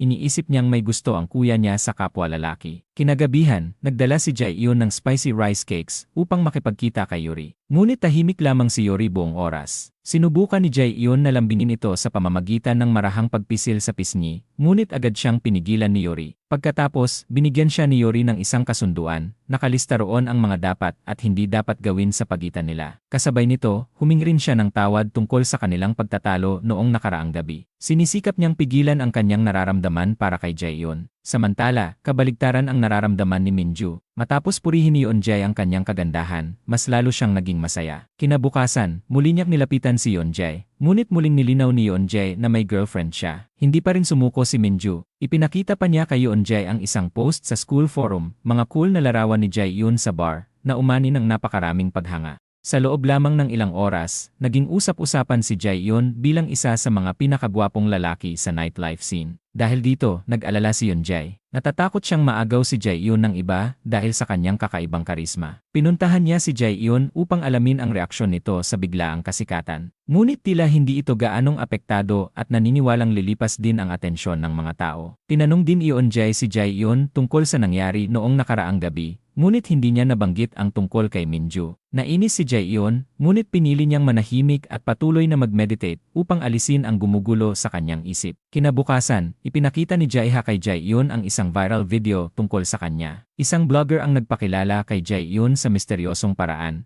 at dahil dito, nagsimulang maghinala ang mga tao tungkol sa kanyang tunay na pagkatao. May nagsabing anak siya ng isang mayamang pamilya, habang ang iba naman ay iniisip na isa siyang trainee idol. Dahil sa patuloy na pagkalat ng mga haka-haka, naging isang internet phenomenon si Jae-yoon. Kahit saan siya magpunta, palihim siyang kinukuhanan ng litrato. May isang blogger pang ang nakahanap ng kanyang numero at tinawagan siya. Dahil dito, labis na nainis at na-stress si Jae-yoon. Dahil wala siyang magawa, pansamantala siyang tumira sa bahay ni Yuri. Upang matulungan siya, nakaisip si Yuri ng isang plano, magpapanggap siyang girlfriend ni Jae-yoon upang mawala ang interes ng netizens. Para magawa ito, kailangan nilang kumuha ng mga sweet na couple photos, at si Yeonjae pa ang kumuha ng mga litrato. Kahit alam niyang pagpapanggap lamang iyon, nasasaktan pa rin si Yeonjae habang nakikita ang pagiging malapit nina Jae-yoon at Yuri. Matapos nito, ipinost ni Yuri ang kanilang mga larawan sa social media. Dahil kilala siyang web novel author, mabilis itong kumalat at pinag-usapan ng maraming fans. Nang makita ito ni Yeonhee, nagkaroon siya ng maling akala. Akala niya ay niloloko ni Jae-yoon ang kanyang kuya. Kaya naman nagmadali si Jae-yoon na ipaliwanag ang totoong sitwasyon. Ang pag-post ng mga larawan ay may isa pang layunin, ang itago ang tunay na relasyon nila ni Yeonjae, dahil hindi pa ito maaaring malaman ng ibang tao. Nang marinig ito, tumigil na si Yeonhee sa pag-aalala at muli siyang natuwa. Kinabukasan, nagdaos si Yuri ng isang book signing event. Dumalo rin si Yeonhee dahil isa siyang malaking fan ng mga nobela ni Yuri. Ilang sandali pa, dumating din sina Jae-yoon at Yeonjae. At nadatnan nila si Yeonhee na kung ano-anong pose sa harap ng kamera ni Minhyung. Agad na lumapit si Yeonjae dahil kilala niyang playboy si Minhyung. Matagal bago niya napapayag si Yeonhee na umalis. Bigla namang dumating ang katrabaho ni Yuri, ang parehong nagpakilala sa kanya sa blind date noon. Sinadya nitong ipahiya si Yuri sa harap ng maraming tao dahil pinaghihinalaan niyang hindi totoong magkasintahan sina Yuri at Jae-yoon. Hinila niya si Jae-yoon papunta kay Yuri at ipinakilala silang magkasintahan sa harap ng lahat. Dahil sa dami ng nakatingin, napilitan silang magpanggap na sweet, tinatawag ang isa't isa ng honey at darling kahit halatang awkward. Ngunit hindi pa rin tumigil ang katrabaho. Inudyukan pa nito ang mga fans na magsigawan at hilingin na maghalikan ang dalawa sa harap ng lahat. Dahil sa sitwasyon, napilitan si Yuri. Ipininikit niya ang kanyang mga mata, hinawakan ang mukha ni Jae-yoon at ibinigay ang kanyang unang halik. Nakita mismo ni Yeonjae ang eksenang iyon, ang kanyang girlfriend na hinahalikan ang ibang babae, at tila napako siya sa kinatatayuan. Pagkatapos ng event, mag-isa namang uminom si Yuri. Naguguluhan siya kung gagamitin ba niya ang pagkakataon upang angkinin si Jae-yoon. Nandoon din si Minhyung, at habang pinapanood si Yuri na lasing at nagsasalita mag-isa, unti-unti siyang nagkakaroon ng nararamdaman para rito. Paglabas nila ng bar, sabay na umiiyak at tumatawa si Yuri. Ikinuwento niya na ang halik na iyon ang kanyang unang halik sa buong buhay niya. Kung dati raw siyang may karanasan, hindi sana niya ito pinahalagahan ng ganoon. Sa sandaling iyon, biglang hinalikan siya ni Min Hyung. Ngunit bago pa ito magtagal, agad siyang itinulak palayo ni Yuri. Nakita kasi niya si Yeonjae na pumasok sa isang motel. Dahil sa oras, alam nilang dapat nasa bahay na si Jaehyun, kaya inisip ni Min Hyung na malamang si Minju ang kasama nito. Agad itong ibinalita ni Yuri kay Jaehyun. Nang marinig na pumasok sa motel sina Yeonjae at Minju, agad na sumakay ng taxi si Jaehyun upang hulihin sila. Pagdating doon, nagtago silang tatlo sa labas ng kwarto upang sumilip. Hindi na napigilan ni Yuri ang sarili at sinugod si Yeonjae. Pinipilit itong magpaliwanag. Ipinaliwanag ni Yeonjae na kasama niya ang kanyang ama sa motel. Ngunit hindi naniwala si Jaehyun at pinapunta siya upang patunayan ito. Nang kumatok sila sa unang pinto, ibang babae ang nagbukas. At akala ni Yuri ay si Minju iyon hanggang sa lumabas ang boyfriend nito. Doon napagtanto ni Yeonjae na maling kwarto ang nakatok niya. Pagkatapos magpaliwanag, kumatok sila sa katabing kwarto at doon niya nila nakita ang ama ni Yeonjae. Lumabas na pansamantalang nanunuluyan ito sa motel matapos malugi sa stocks at mapalayas ng kanyang asawa. Nang malinawan ang lahat, humingi ng tawad si Jaehyun kay Yeonjae. Ngunit hindi niya maiwasang banggitin ang nakita niya noon, ang tila matamis na titigan ni Yeonjae at Minju. Muling ipinaliwanag ni Yeonjae na wala siyang nararamdaman para kay Minju at hindi kailanman magkakaroon. Matapos nito, inamin din ni Yeonjae na nasaktan siya sa halik ni Jaehyun at Yuri. Upang maiwasan ang mga hindi pagkakaunawaan, nangako silang dalawa na iiwasan na nila ang mga sitwasyong maaaring magdulot ng selos at maling akala. At sa gabing iyon muli nilang sinubukang ayusin ang kanilang relasyon. Upang humingi ng tawad sa kanyang asawa, nagbihis ng kakaiba ang ama ni Yeonjae at sumayaw ng sobrang cute sa harap nito. Akala ni Yeonjae ay siguradong mabibigo ang kanyang ama, ngunit laking gulat niya nang gumana ang pagiging cute nito. Agad ding napatawad ng kanyang ina ang kanyang ama. Kinabukasan, ginaya ni Yeonjae ang ginawa ng kanyang ama. Nagsuot siya ng malaking pink na ribbon at may dalang mga lobo na parang mga manika habang pumunta sa bahay ni Jaehyun. Sumayaw siya ng nakakatawa upang pasayahin si Jaehyun. Natuwa si Jaehyun, ngunit biglang dumating si Minju. Hindi man lang sila nabigyan ng pagkakataon na makapag-react. Agad nitong ipinahayag na lilipat na siya sa unit sa itaas ng bahay ni Jaehyun. Habang naglilinis, utos ng utos si Minju kay Yeonjae. Nagselos si Jaehyun, ngunit hindi niya ito masabi ng direkta. Kaya siya na mismo ang kumilos mula sa pagbubuhat ng gamit hanggang sa paglilinis ng bahay. Ginawa niya ang lahat para lamang walang dahilan si Minju na mapalapit kay Yeonjae. Sa kasamaang palad, hindi marunong mag-assemble ng upuan si Jaehyun, kaya sina Yeonjae at Minju ang nagtulungan. Nang makita silang maayos na nagtutulungan, halos sumabog sa selos si Jaehyun. Gumamit pa siya ng mga pako upang bumuo ng babala sa sahig, na kung lalapit pa si Yeonjae kay Minju, huwag siyang sisihin sa mangyayari. Ngunit tila walang pakialam si Minju. Dahil sa init, hinubad pa niya ang kanyang jacket sa harap ni Yeonjae at sinadyang ipakita ang kanyang katawan. Napatingin si Yeonjae ng matagal hanggang sa mapansin niya ang naglalagablab na tingin ni Jaehyun. Matapos maglinis, umorder si Minju ng pagkain, ngunit walang kasamang chopsticks. Napilitan si Jaehyun na umuwi upang kumuha. Sa pagkakataong iyon, napansin ni Minju na magkatabi lamang pala ang kanilang bahay. Habang kumakain, aksidenteng nakita ni Jaehyun ang litrato nila ni Yeonjae sa maleta ni Minju. Ipinaliwanag nitong napulot niya yon sa hotpot restaurant. Ngunit sinimulan niyang laitin si Jaehyun sa litrato, sinabing parang catfish ito at hindi ganoon kaganda sa totoong buhay. Nagalit si Jaehyun, ngunit agad siyang ipinagtanggol ni Yeonjae na sinabing tama ang kanyang paningin sa tao. Pag-alis nila, naiwan si Jaehyun na hindi malaman kung matatawa o maiyak. Nang balikan niya ang litrato, napagtanto niyang sinasadya pala ni Minju na gayahin ang kanyang estilo upang buluhin si Yeonjae. Kinagabihan, nakita ni Yeonjae ang kanyang ama na patuloy pa ring naglilinis upang mapalambot ang puso ng kanyang asawa matapos ang pagkatalo sa stocks. Pinayuhan siya ng kanyang ama, kapag mas gusto mo ang isang babae, mas mahirap itong makuha, ngunit dahil mahal mo siya, hindi mo ito dapat itago. Ano man ang problema, dapat mo itong harapin. Nalungkot si Yeonjae sa mga salitang iyon. Gusto rin niyang harapin ang kanyang nararamdaman, ngunit ang taong nais niyang harapin ay si Jaehyun sa anyo nitong babae. Habang tinitingnan ang kanilang mga lumang larawan, nalunod siya sa alaala. Mahal na mahal at labis niyang namimiss si Jaehyun. Para bang ang Jaehyun sa larawan ay napakalayo na, tila nawala sa isang sulok ng mundo. Ngunit naalala niya ang sinabi ni Jaehyun noon, kahit mawala siya o magbago ang lahat, patuloy pa rin niyang mamahalin si Yeonjae. Sa kasalukuyan, si Jae-yoon sa anyong lalaki at si Minju ay naging magkaribal na magkapitbahay. Ngunit hindi pa rin alam ni Minju ang tunay na pagkatao ni Jae-yoon at patuloy pa rin niya itong tinatawag na kaibigan. Nagkomento si Minju na si Jae-yoon ay isang tipikal na simpleng lalaki. Sinabi rin niya na ang lalaking bersyon at babaeng bersyon ni Jae-yoon ay magkahawig, parehong simple at kaibig-ibig. Siyempre, sa kanyang paningin, si Yeonjae ang pinakakaibig-ibig na tao sa buong mundo. Isang araw, nakipag-ugnayan ang isang kaklase kay Minju at nagsinungaling tungkol sa isang group meeting. Ngunit pagdating sa tagpuan, siya lamang ang naroon. Nang tanungin siya ni Minju, inamin nitong kaarawan niya at nais niyang makasabay si Minju sa pagkain. Alam ni Minju na gusto siya nito, ngunit wala siyang nararamdaman para rito. Bumili na lamang siya ng sombrero bilang regalo. Kasabay nito, maingat niyang ipinahiwatig na para sa taong gusto niya. Kahit maliit lamang ang posibilidad, pinag-iisipan niya ng mabuti ang lahat. Maingat siyang pumipili ng mga regalo at umaasang hindi nalalampas sa hangganan ang kanilang kaibigan. Ngunit umasta pa rin itong parang bata at nangakong ipagpapatuloy ang panliligaw sa kanya. Samantala, si Jae-yoon naman ay nagyoyoga at nagme-meditate kasama ang kanyang ina. Noong dati, nang ang kanyang ina ay naging lalaki, ginamit din nito ang paraang iyon upang malampasan ang magulong panahon. Nakaramdam ng guilt ang kanyang ina at sinisi ang sarili dahil sa problemang minana ni Jae-yoon. Ngunit hindi ito sinisi ni Jae-yoon. Unti-unti na siyang nasasanay sa kanyang bagong katawan at ginagawa ang lahat upang makabalik sa normal. Kinahapunan, pumunta si Jae-yoon sa bookstore upang maghanap ng reference materials para sa pagsusulat. Doon ay nakilala niya ang team leader ng publishing house na minsang nag-evaluate sa kanya. Ipinakilala siya nito sa isang libro tungkol sa writing skills. Dahil sa taong minsang kumilala sa kanyang talento, labis na naantig si Jae-yoon. Naramdaman din ng team leader na pamilyar si Jae-yoon, ngunit hindi niya matandaan na ito ang babaeng in-interview niya noon.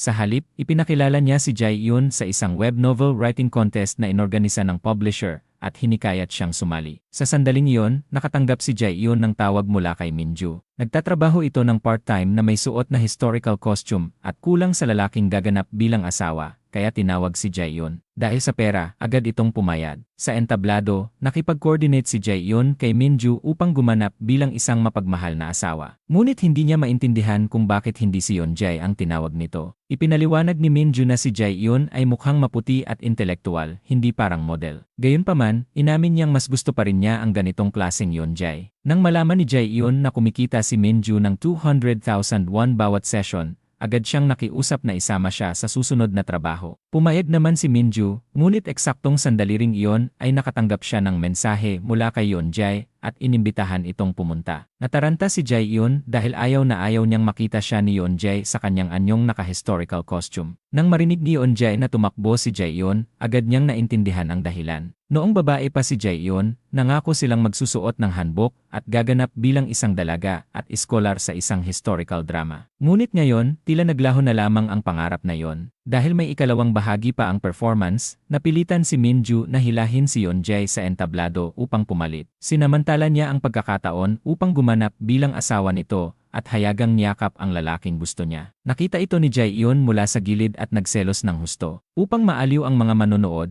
ang huling eksena ay isang halik ng mag-asawa. Sa sandaling iyon, tila nakita ni Jae-yoon ang sarili niyang alaala, ang kanyang dating anyo bilang babae, suot ang hanbok at hinahalikan si Yeonjae. Ngunit nang matauhan siya, napagtanto niyang si Minju ang nasa entablado at papalapit upang halikan si Yeonjae. Nang makita niyang hindi alam ni Yeonjae ang gagawin, agad na sumugod si Jae-yoon upang pigilan ito. Mabuti na lamang at mabilis mag-isip si Minju at agad na nag-improvise ng linya. Isinama ni Minju si Jae-yoon sa karakter ng dula. Agad namang nakaintindi si Jae-yoon at nakipag-coordinate sa improvisation upang mailigtas ang performance. Sa huli, hindi sinasadyang nakabuo sila ng isang historical love triangle na labis na ikinatuwa ng mga manonood, dahilan upang walang tigil ang palakpakan. Ikinuwento ni Jae-yoon ang nangyari kay Yuri. Samantala, si Lira naman ay may ibinunyag na lihim. Pagkagising niya noong umaga, bigla niyang naalala ang halik nila ni Min Hyun kagabi. Iyon ang kanyang unang halik at hindi niya ito makalimutan. Doon niya napagtanto na gusto na niya si Min Hyun. Hiniling niya kay Jae-yoon na tulungan siyang mapalapit dito. Nang marinig iyon, nagkunwari si Jae-yoon na suplada. Naalala niya ang nakaraan noong sila pa ni Yeonjae, kung saan si Yuri ay hindi lamang tumanggi na magbigay ng basbas, kundi sinabi pang tiyak na maghihiwalay ang dalawa. Pagkaalis, kumuha si Jae-yoon ng isang cute na bubble machine mula sa bahay ni Yori at naglakad habang nagpapalipad ng mga bula na parang inosenteng bata. Pagdating sa pintuan, nakita niya si Minju na ginugulo ng isang lalaki. Patuloy pa rin itong kumakapit na parang linta at inaanyayahan si Minju na manood ng scene. Dahil alam ni Minju na dati siyang in-stalk nito, nagalit siya at diretsahang tumanggi. Ngunit nagpumilit pa rin ang lalaki at nag-confess pa.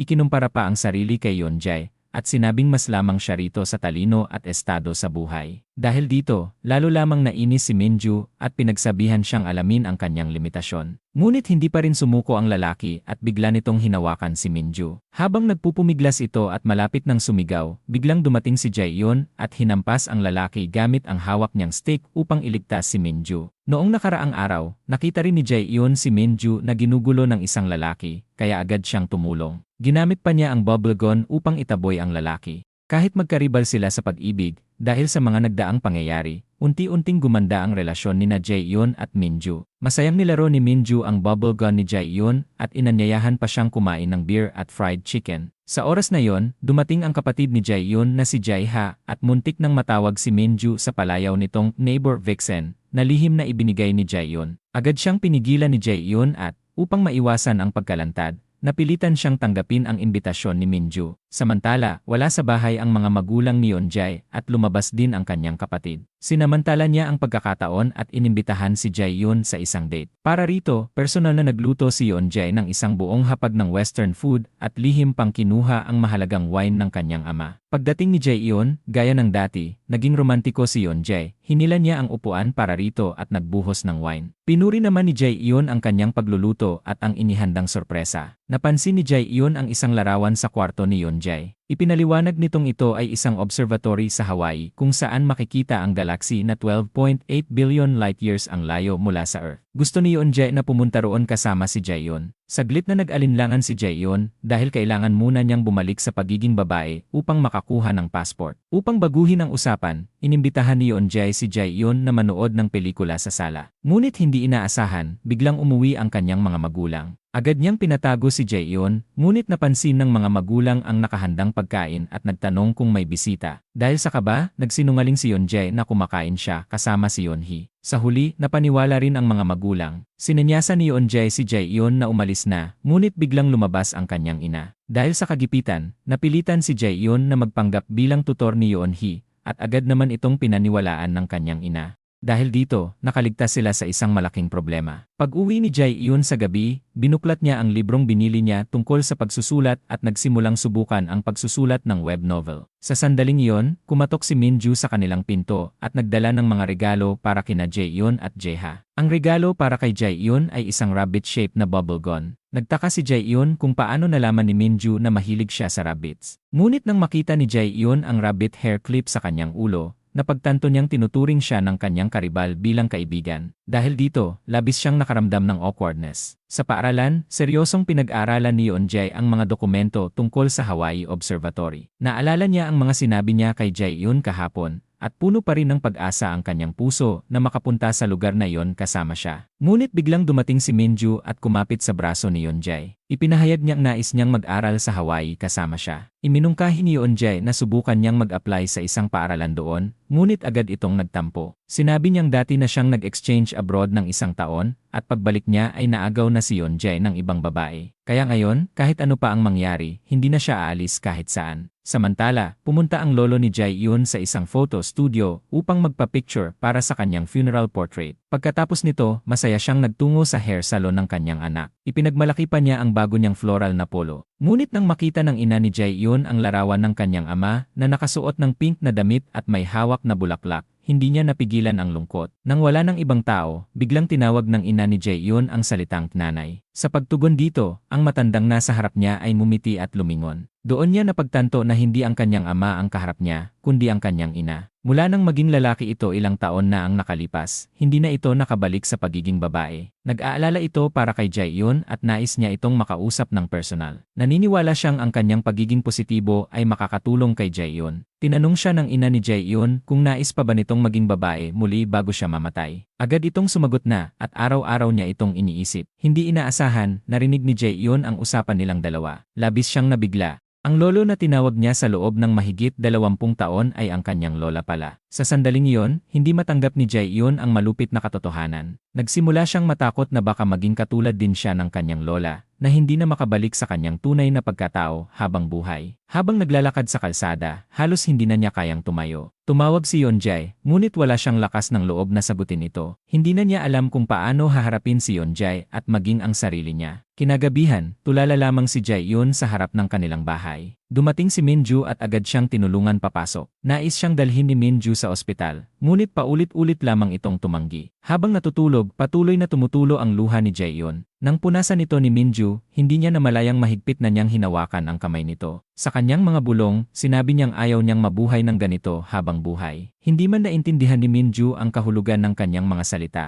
Nanatili pa rin siya sa tabi ni Jae-yoon buong magdamag dahil sa labis na pag-aalala. Pagsapit ng hating gabi, napagod si Minju at nakatulog sa tabi ni Jae-yoon. Kinaumagahan, dumating si Yeonjae sa bahay ni Jae-yoon at nasaksihan niyang magkatabi silang natutulog sa isang kama. Upang maiwasan ang maling akala, agad na sinampal ni Minju si Jae-yoon. Ngunit hindi rin nagpatalo si Jae-yoon sa harap mismo ni Yeonjae. Hinila niya ang buhok ni Minju at nagsimula silang mag-away. Sumisigaw si Jae-yoon at tinawag si Minju na isang T-vixen. Samantala, tuluyan nang nahulog ang loob ni Yuri kay Minhyun. Naglakas loob siyang pumunta sa coffee shop upang kausapin ito. Sa kanilang pag-uusap, nalaman ni Minhyun na bukod sa pagsusulat at pakikipag-date kay Yeonjae, wala nang ibang libangan si Yuri. Dahil dito, dinala siya ni Minhyun sa exercise yard at niyaya siyang mag-jogging. Kahit hindi mahilig sa ehersisyo si Yuri at agad napagod, pakiramdam niya ay napaka-refresh ng gabing iyon kasama si Minhyun. Nangako pa si Minhyun na kung gugustuhin niya, sasamahan siya nito sa pagjo-jogging sa hinaharap. Samantala, ang kapatid ni Jae-yoon ay kasalukuyang nagtatrabaho sa isang matchmaking company. Noong araw na yon, si Jeonjae, ang magandang may-ari ng isang coffee shop, ay pumunta sa kumpanya para sa konsultasyon. May kakaibang panlasa si Jeonjae at wala siyang interes sa mga elite na lalaki tulad ng doctors o lawyers. Nakilala siya ni Jae-ha at nais niyang marinig ang ideal type nito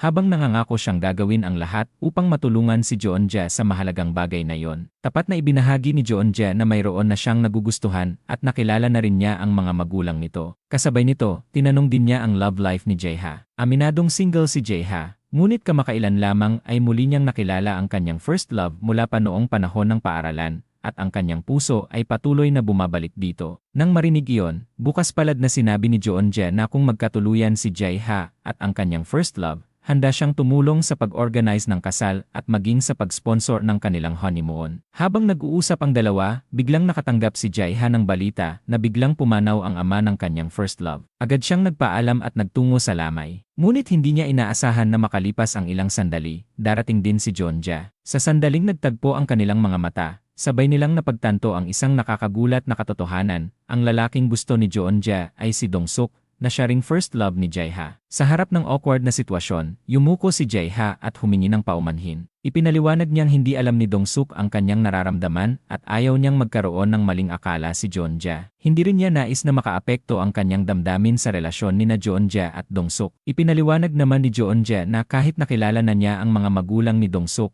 nasa yugto pa lamang sila ng pagkikilala at hindi pa opisyal ang kanilang relasyon. Iminungkahi niya ang isang patas na kompetisyon at sinabing hindi siya uurong at umaasa rin siyang hindi basta susuko si Jae-ha. Para kay Jeonjae, ang kanyang kalamangan ay ang kanyang pera at kagandahan, samantalang si Jae-ha naman ay may baon na magagandang alaala at nakaraan kasama si Dong-suk. Lumipat ang eksena sa bahay ni Jae-hyun. Upang maiwasan ang maling akala ni Yeonjae, agad na sinampal ni Minju si Jae-hyun. Ngunit hindi rin nagpatalo si Jae-hyun at hinila ang buhok ni Minju. Matapos silang paghiwalayin ni Yeonjae, nagpatuloy pa rin ang kanilang pagtatalo. Sa huli, napilitan si Jae-hyun na umalis. Nakita ito ni Yeonjae at bahagyang nadismaya. Ngunit hindi inaasahan, bumalik siya ng 2 beses. Una ay hinawakan niya ang noo ni Jae-hyun at sa ikalawa ay ang kanyang pisngi. Nang matiyak niyang wala na itong lagnat, saka siya umalis ng panatag ang loob. Sa labas ng pinto, pinagalitan ni Yeonjae si Minju at sinabing hindi nito dapat sinasaktan si Jae-hyun. Labis na nagtaka si Minju kung bakit pinoprotektahan ni Yeonjae si Jae-hyun na parang isang bihirang nilalang. Samantala, labis na natuwa si Jae-hyun sa loob dahil tila mas nag-aalala sa kanya si Yeonjae kaysa sa inaakala niya. Kinabukasan, binisita ng mga magulang si Jae-hyun at sinabing kung may mga tanong siya tungkol sa pagbabago ng kanyang katawan, huwag siyang mag-atubiling magtanong. Sa sandaling iyon, wala siyang maisip na maraming tanong, ngunit tinanong niya ang kanyang ina kung natatakot pa ba ito. Sumagot ang ina na, ngunit hindi dahil baka muli siyang maging lalaki, kundi dahil nag-aalala siya para kay Jaehyun na baka hindi na rin makabalik sa kanyang tunay na kasarian habang buhay. Pinayuhan ng ama si Jaehyun na sabihin na ang totoo kay Yeonjae. Ngunit nag-alinlangan si Jaehyun dahil natatakot siyang baka hindi ito tanggapin ni Yeonjae. Samantala, inimbitahan si Yeonjae ni Minju upang makipagkita sa isang American professor. Labis na natuwa ang professor sa kanilang research at inimbitahan silang mag-aral sa United States, isang paaralan na pangarap ng bawat astronomy student.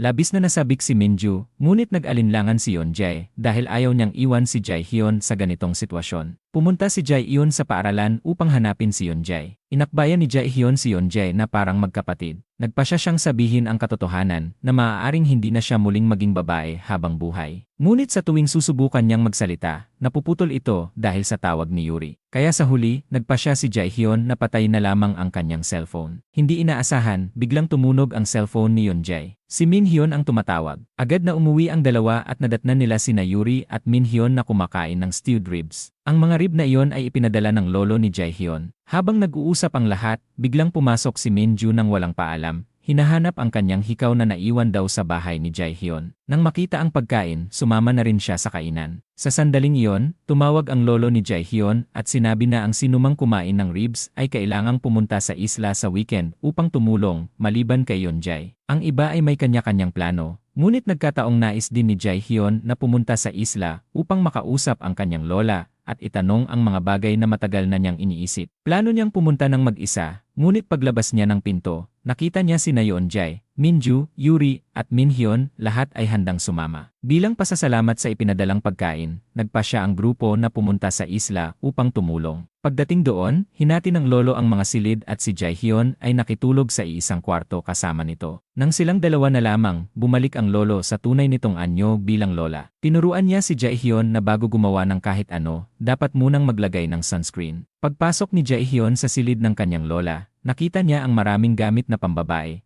kabilang ang mga pink na damit na paborito nitong isuot noong kabataan. Sumunod si Jaehyun sa utos at kasama ang lahat ay nagtungo sa pantalan upang magtrabaho. Masipag niyang inayos ang mga nahuling isda sa araw na yon. Habang nagtatrabaho, hinila siya ng kanyang lola sa isang pribadong lugar. Isa-isa niyang tinanong ang mga nasa listahan, lalo na ang tungkol sa asawa ng kanyang lola. Nais niyang malaman kung anong klaseng tao ang kanyang tunay na lolo. Ikinuwento ng lola na ang kanyang asawa ay isang mabait at guwapong lalaki. Ngunit nang siya ay maging lalaki, inamin niya ang lihim ng kanilang pamilya. Hindi ito matanggap ng kanyang asawa, ngunit hindi niya ito sinisi. Sa halip, nagpapasalamat pa siya rito dahil binigyan siya ng isang mabuting anak. Ibinunyag din ng lola ang isang lihim, ang kanyang ina, na siya ring great-grandmother ni Jaehyun, ay isang kilalang male poet sa Korea. Kahit matapos itong maging lalaki, hindi ito sumuko. Sa halip, natutunan nitong tingnan ang mundo sa kakaibang paraan. Sinabi rin ng lola na sa paglipas ng panahon, natutunan niyang tanggapin ang kakaibang buhay na ito ng positibo, at umaasa siyang magagawa rin iyon ni Jaehyun. Dahil sa mga salitang iyon, unti-unting kumalma ang magulong damdamin ni Jaehyun. Sa sandaling iyon, dumating si Yeonjae. Tinanong siya ng lola kung hinahanap ba siya nito. Sa harap ng taong inaakala niyang lolo, buong tapang na sinabi ni Yeonjae ang kanyang nararamdaman para kay Jaehyun at nangakong aalagaan niya ito ng mabuti. Nakita ng lola na mabuti si Yeonjae. Dahil ayaw niyang masaktan ito, nagpasya si Jaehyun na sabihin ang totoo. Ibinunyag niya na ang kanyang lolo ay ang kanyang lola. Ngunit hindi man lang nagulat si Yeonjae. Hindi rin niya sinabi na makikipaghiwalay siya. Nalito si Jaehyun. Tumingin si Yeonjae sa kanya nang may determinasyon at sinabing may kanya-kanya silang pananaw. Kahit malaking shock ito, ayaw muna niyang gumawa ng padalos-dalos na desisyon. Para sa kanya, mas mahalagang pahalagahan ang kasalukuyan kaysa sa malayong hinaharap. Matapos iyon, hinila ni Yeonjae si Jaehyun pabalik sa pantalan kung saan nagtatrabaho ang lahat. Sa pantalan, nakagat ng isda si Minju at iginiit niyang samahan siya ni Yeonjae sa doktor. Sa unang pagkakataon, pinili ni Jaehyun na magparaya at hinayaan si Yeonjae na sumama kay Minju. Pagkatapos ng check-up, seryosong nag-confess si Minju kay Yeonjae. Akala niya ay gusto rin siya nito, ngunit nilinaw ni Yeonjae na tinitingnan lamang niya si Minju bilang isang nakababatang kapatid na may parehong interes. Hindi ito pinansin ni Minju at agad nitong hinalikan ang pisngi ni Yeonjae. Nakita ito ng isang mangingisda sa isla. Pagbalik nila, ikinuwento ng mangingisda ang nangyari sa harap ng lahat na may halong pagdadagdag. Nang marinig ito ni Jaehyun, labis siyang nasaktan at tahimik na lumayo. Kahit alam niyang si Minju ang unang gumawa ng hakbang, hindi pa rin mapanatag ang kanyang puso. Nais niyang kausapin si Yeonjae ng maayos. Mas gusto sana ni Yeonjae na magalit si Jaehyun tulad ng dati. Ngunit prangka nitong sinabi na sa kanyang kasalukuyang pagkakakilanlan, wala siyang karapatang magselos. Sa paningin ng iba, isa siyang lalaki, kaya wala siyang dahilan upang magalit. Dahil dito, nagkaroon sila ng matinding pagtatalo. Lumapit si Yeonjae sa lola ni Jaehyun upang maglabas ng sama ng loob. Hindi niya alam kung paano tutulungan si Jaehyun. Gamit ang kanyang karanasan sa buhay, pinayuhan siya ng lola na hindi niya kailangang tumulong sa paraang isinasakripisyo ang sarili. Sa halip, dapat niyang ituon ang pansin sa sariling buhay dahil iyon ang tunay na makakatulong kay Jaehyun. Ang kaligayahang nakukuha mula sa sakripisyo ng iba ay tiyak na hindi magtatagal. Sa malamig na hangin ng gabi sa tabi ng dagat, biglang tinanong ni Minju si Yeonjae kung napag-isipan na ba niyang mabuti ang pag-aaral sa VIA. Narinig ito ni Jaehyun at naunawaan niyang nahaharap si Yeonjae sa isang mahirap na pagpili sa pagitan ng pag-ibig at pangarap. Kinagabihan, hindi makatulog si Jaehyun at pabalik-balik sa higaan. Gising din si Yeonjae. Sa labas, tinanong ni Minju si Yeonjae kung ano ang dahilan ng kanyang pag-aalinlangan, ngunit hindi ito sumagot. Nahulaan ni Minju na tiyak na dahil ito sa kanyang girlfriend. Nang makita niyang ayaw pa ring magsalita ni Yeonjae, hinawakan niya ang kamay nito at sinabing sa sandaling iyon, sa buong mundo, wala nang mas nagmamahal kay Yeonjae kundi siya. Hindi niya alam na naririnig ito ni Jaehyun sa loob ng kwarto. Pagkagising ni Jaehyun, nagulat siya nang matuklasang muli siyang naging babae. Upang hindi mahalata, lihim niyang sinuot ang damit ng kanyang lola. Hinila niya ang kanyang boyfriend upang umalis, ngunit patuloy na kumapit si Minju at ayaw bumitaw. Tinanong nito kung nasaan ang lalaking si Jaehyun. Dahil sa kaba, nauutal si Jaehyun kaya agad na nagpaliwanag si Yeonjae at pinauwi muna siya sa Seoul. Patuloy pa ring nagtatanong si Minju, ngunit diretsahang sinabi ni Jaehyun na ang mahalaga ay bumalik na siya. Sa harap ni Minju, nagkatinginan sina Yeonjae at Jaehyun ng puno ng damdamin, ipinapakita ang kanilang pananabik sa isa't isa. Bago umalis sa isla, kinausap nila ang lola ni Jaehyun. Nag-aalala ito kung kakayanin ni Yeonjae ang sitwasyon, ngunit iginiit niyang handa siya. Pinayuhan din ng lola si Jaehyun na kahit muli siyang maging lalaki, huwag niyang kamuhian ang sarili, dahil kung hindi niya kayang mahalin ang sarili niya, hindi rin niya maaasahan ang pagmamahal ng iba. Pagbalik sa Seoul, muling nagyakapan sina Yeonjae at Jaehyun. Nagsimulang mag-alala si Jaehyun kung paano niya ipapaliwanag kay Minju ang kanyang pagbabalik. May naisip na solusyon si Yeonjae. Ipapakilala niya na magpinsan ang dalawang bersyon ni Jaehyun at ang lalaking Jaehyun ay umuwi na sa VIA. Pag-uwi ni Jaehyun, dahan-dahan siyang pumasok. Ngunit nadatnan niyang naroon si Minju sa loob ng bahay na inimbitahan ng kanyang kapatid. Nagulat si Minju sa kanyang pagdating, ngunit agad na nakapagpaliwanag si Jaehyun ayon sa planong ginawa ni Yeonjae. Kaya napaalis niya ito. Kinabukasan, napansin ni Minju ang takeout box sa harap ng bahay ni Jaehyun. Nang makita ang resibo na may libreng fish cake, naalala niya na ilang araw na ang nakalipas. Mahilig din dito si Jaehyun. Dumating ang mga gamit mula sa isla na ipinadala ng lola ni Jaehyun, kasama ang ilang larawan, kabilang ang larawan ng kanyang lola noong kabataan at ng kanyang great-grandmother matapos itong maging lalaki. May nakasulat na mensahe, ang taong may pangarap ay hindi natatakot, at anuman ang pagsubok ay ituturing na biyaya. Dahil dito, naisip ni Jaehyun ang pangarap ni Yeonjae, at nagsimulang mag-research tungkol sa universidad sa VIA na nais nitong pasukan. Nais niyang mas maunawaan ang mundo ng kanyang boyfriend. Kinabukasan, pumunta si Jaehyun sa paaralan upang hanapin si Yeonjae. Sadyang naging malapit si Minju kay Yeonjae sa harap niya. Nang makita silang masayang nag-uusap, halos mabaliw sa selos si Jaehyun. Ngunit hindi nagpaapekto si Yeonjae at ipinagmalaki pa sa harap ni Minju ang kanilang paparating na date. Matapos ang matagal na pagkakahiwalay, naging napakatamis ng kanilang pagkikita. Sa gabi, kusang binanggit ni Jaehyun ang pangarap ni Yeonjae. Hiniling niyang ituloy nito ang pag-aaral sa VIA, hindi dahil sa sakripisyo niya. Ipinakita rin niya ang larawan ng kanyang great-grandmother bilang inspirasyon upang magkaroon siya ng lakas ng loob. Bukod dito, sinabi niyang nais niyang balikan ang sarili niyang pangarap, ang maging isang online novel writer tulad ni Yuri. Ngunit hindi ito nangangahulugan ng paghihiwalay. Naniniwala siyang kahit magkalayo, maaari pa rin silang magtagpo, mag-usap at maghintay sa isa't isa. Binanggit ni Yeonjae ang lalaking si Jaehyun at sinabing sa kanyang girlfriend ay nakikita niya ang anino nito. Sa paglipas ng panahon, napagtanto niyang ang lalaking si Jaehyun ay isang tunay na mabuting tao. Sa gabing iyon, nangako sila sa isa't isa. Binigyan ni Yeonjae si Jaehyun ng isang star-shaped na kwintas at nangakong tutuparin nila nila ang kani-kanilang pangarap. Samantala, si Minju ay nagpunta upang uminom kasama ang kapatid ni Jaehyun. Nagkataon namang umamin siya sa kanyang first love, ngunit agad itong tinanggihan dahil tinitignan lamang siya nito bilang isang mabuting kaklase. Dahil sa lungkot, uminom si Minju at sa kalasingan ay ibinunyag ang lihim ni Jaehyun na ang kanyang kapatid at ang lalaking si Jaehyun ay isang tao lamang. Sa simula, inakala lamang ni Minju na walang kabuluhan ang kanyang mga sinasabi dahil sa kalasingan. Ngunit nang maalala niya ang mga nangyari matapos niyang makilala ang lalaking si Jaehyun, hindi niya maiwasang unti-unting maniwala sa tila imposibleng katotohanan. Nang gabing iyon, pinuntahan niya si Jaehyun upang kumprontahin ito. Tinanong niya kung sino ba talaga si Jaehyun, ngunit mariin itong tumanggi na umamin. Sa halip, paulit-ulit niyang pinaalalahanan si Minju na siya ang opisyal na girlfriend ni Yeonjae. Tinanong niya si Minju kung ano ang karapatan nitong mangarap ng wala sa lugar. Sa gitna ng pagtatalo, muli silang nag-agawan at naghilahan ng buhok. Kinabukasan, magulo ang buhok ni Minju habang umiiyak itong lumapit kay Yeonjae. Ngunit ikinagulat niya na tila wala itong pakialam. Habang nagpapanggap siyang kawawa, agad namang tumakbo si Yeonjae kay Jaehyun upang gamutin ang mga sugat nito na dulot ni Minju. Pagsapit ng gabi, muling lumapit ang lalaking nanliligaw kay Minju sa harap ng kanilang bahay. Ayaw nitong sumama si Minju kay Yeonjae papuntang ECS, kaya pilit itong kumakapit. Sakto namang napadaan si Jaehyun, at nang walang sabi-sabi, kinuha niya ang isang tangkay ng sibuyas at hinampas ang lalaki upang iligtas si Minju. Ang eksenang iyon ay tila pamilyar kay Minju. Ilang araw na ang nakalipas, nang guluhin siya ng parehong lalaki, ganito rin siya tinulungan ng lalaking si Jaehyun. Upang makatiyak, agad niyang tinawagan ang lalaking si Jaehyun sa harap mismo ni Jaehyun. Totoo nga, tumunog ang cellphone ni Jaehyun sa kanyang harapan. Sa sunod-sunod na tanong ni Minju, napilitan na si Jaehyun na aminin ang lahat. Inamin niyang ang kanyang lalaking anyo at babaeng anyo ay isang tao lamang. Dahil dito, naramdaman ni Minju na nalinlang siya. Si Yeonjae pala ay matagal nang may alam at siya lamang ang hindi. Pakiramdam niya ay napakatanga niya.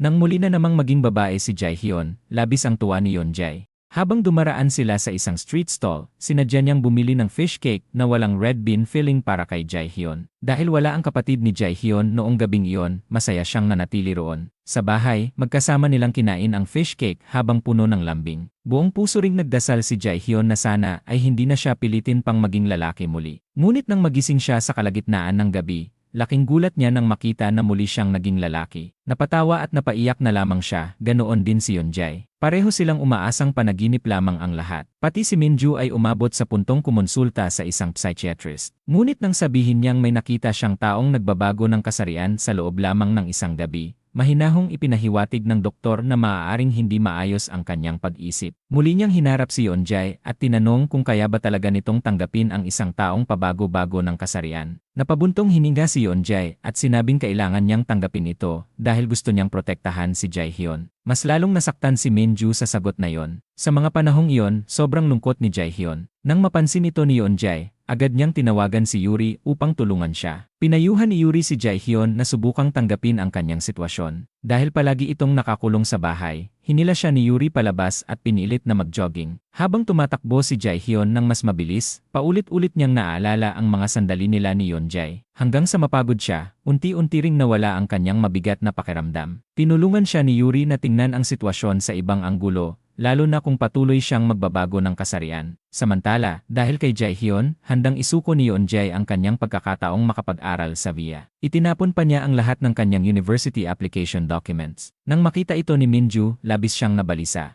Tinanong niya si Yeonjae kung pareho ba ang tingin nito sa lalaking Jaehyun at sa babaeng Jaehyun. Tumango si Yeonjae. Ngunit para kay Minju, imposibleng magmahal ng dalawang magkaibang tao ng sabay. Tinawag si Jaehyun ng mga magulang ni Yeonjae sa kanilang bahay. Dahil sa pagtuturo niya, sa unang pagkakataon ay gumanda ang grades ni Yeonhee. Nakiusap ang mga magulang na ipagpatuloy pa niya ang pagtuturo sa loob ng isang buwan at napilitan siyang pumayag. Sa loob ng kwarto, nagkwento si Yeonhee tungkol sa relasyon nina Jaehyun at ng kanyang kuya. Umaasa pa siyang sasama si Jaehyun sa VIA upang mas malaya silang makapag-date. Hindi nila alam na narinig ito ng mga magulang ni Yeonjae sa labas ng pinto. Dahil dito, nalaman nila ang relasyon ng kanilang anak at ng tutor. Hindi ito matanggap ng kanyang ina na may konserbatibong pananaw hanggang sa magkasakit pa ito sa sobrang galit. Sinisi niya si Jaehyun at inakusahan itong niloko siya. Lalo pa siyang nagalit nang makita niyang hawak-hawak ni Yeonjae ang kamay ni Jaehyun sa harap niya. Ngunit hindi ito pinansin ni Yeonjae at nais pa rin niyang isama si Jaehyun. Namumula ang mga mata ni Jaehyun nang sabihan niya si Yeonjae na bumalik at alagaan ang kanyang ina. Napagtanto niyang masyado niyang pinasimple ang lahat. Habang pauwi, mabigat ang kanyang pakiramdam. Doon tumawag si Minju at ibinalita na isinuko ni Yeonjae ang pagpunta sa villa. Sinabihan niya si Jaehyun na napakamakasarili nito dahil ang presensya niya ang pumipigil sa pangarap ni Yeonjae. Pinaalalahanan ni Minju si Jaehyun na kung magpapatuloy ang kanilang relasyon, mauulit lamang ang ganitong sitwasyon ng maraming beses. Sinabi pa niya na kung tunay niyang mahal si Yeonjae, mas mabuting pakawalan niya ito ng maaga. Dahil sa mga salitang iyon, natauhan si Jaehyun. Napagtanto niyang ang pagpipilit niyang kumapit ay maaaring isang anyo rin ng pagiging makasarili. Kinabukasan, nakipagkita si Jaehyun kay Yeonjae. Sinubukan pa rin nitong kumilos na parang walang problema. Ngunit binanggit ni Jaehyun na dahil sa kanya ay isinusuko ni Yeonjae ang kanyang pangarap. Ayaw niyang magsakripisyo ito para sa kanya. Mula sa pamilya hanggang sa mga pangarap,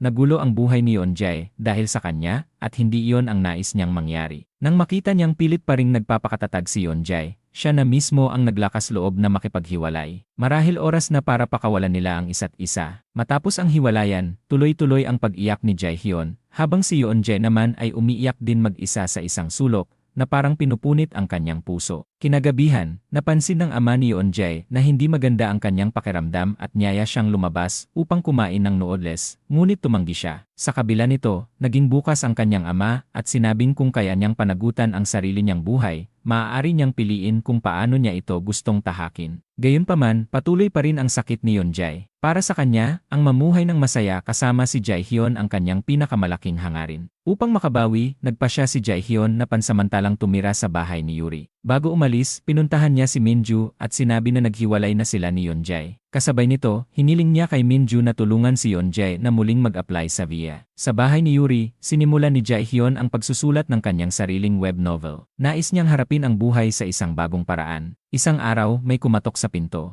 Pagbukas ni Yuri, si Minhyun ang naroon at may dalang pagkain. Nagulat siya nang makitang nandoon si Jaehyun. Inakala niyang umalis ito papuntang Ithia, kaya nanatili siyang walang alam sa katotohanan. Nang malaman niyang titira si Jaehyun kay Yuri, agad siyang nag-alok na sa bahay na lamang nila ito tumira dahil para sa kanya, hindi angkop na magkasama sa isang bahay ang isang lalaki at babae. Sinubukan ni Yuri na pigilan siya, ngunit dahil sa kanyang pag-usisa, nahirapan siyang magpaliwanag. Sa paaralan, nawala ng pokus si Jaehyun. Puro alaala lamang nila ni Yeonjae ang umiikot sa kanyang isipan. Samantala, aktibong lumapit si Minju kay Yeonjae upang tulungan itong muling mag-apply sa villa. Kahit lumagpas na ang deadline, handa pa rin ang isang professor na bigyan siya ng isa pang pagkakataon. Umaasa si Minju na tatanggapin niya ito at makakapagsimula muli sa ibang lugar. Ngunit para kay Yeonjae, si Jaehyun pa rin ang laman ng kanyang isip. Habang nagtatrabaho sa coffee shop, ikinuwento ni Minhyun ang kalagayan ni Jaehyun na abala ito sa paghahanda para sa isang novel contest at tila maayos ang kalagayan. Natuwa ngunit nalungkot din si Yeonjae dahil inakala niyang pareho silang nahihirapan sa sakit ng hiwalayan. Isang gabi, nais sana niyang tawagan si Jaehyun, ngunit naalala niya ang mga sinabi nito noong sila ay maghiwalay kaya pinigilan niya ang sarili. Kinabukasan, ipinasa niya ang kanyang application para sa pag-aaral sa villa. Nang makita ni Minju ang kanyang desisyon, masaya niya itong inanyayahang uminom. Sa pagkakataong iyon, hinayaan ni Yeonjae ang sarili na malasing dahil hindi pa rin niya makalimutan si Jaehyun. Sa kalasingan, paulit-ulit niyang binabanggit ang pangalan ni Jaehyun. Nang makita siya ni Minju na lasing at nakaupo sa harap ng bahay ni Jaehyun, tinulungan niya itong dalhin sa kanilang bahay at pinatulog sa sofa. Habang nakatingin sa mukha ni Yeonjae, hindi napigilan ni Minju ang kanyang damdamin at muntik na niya itong halikan.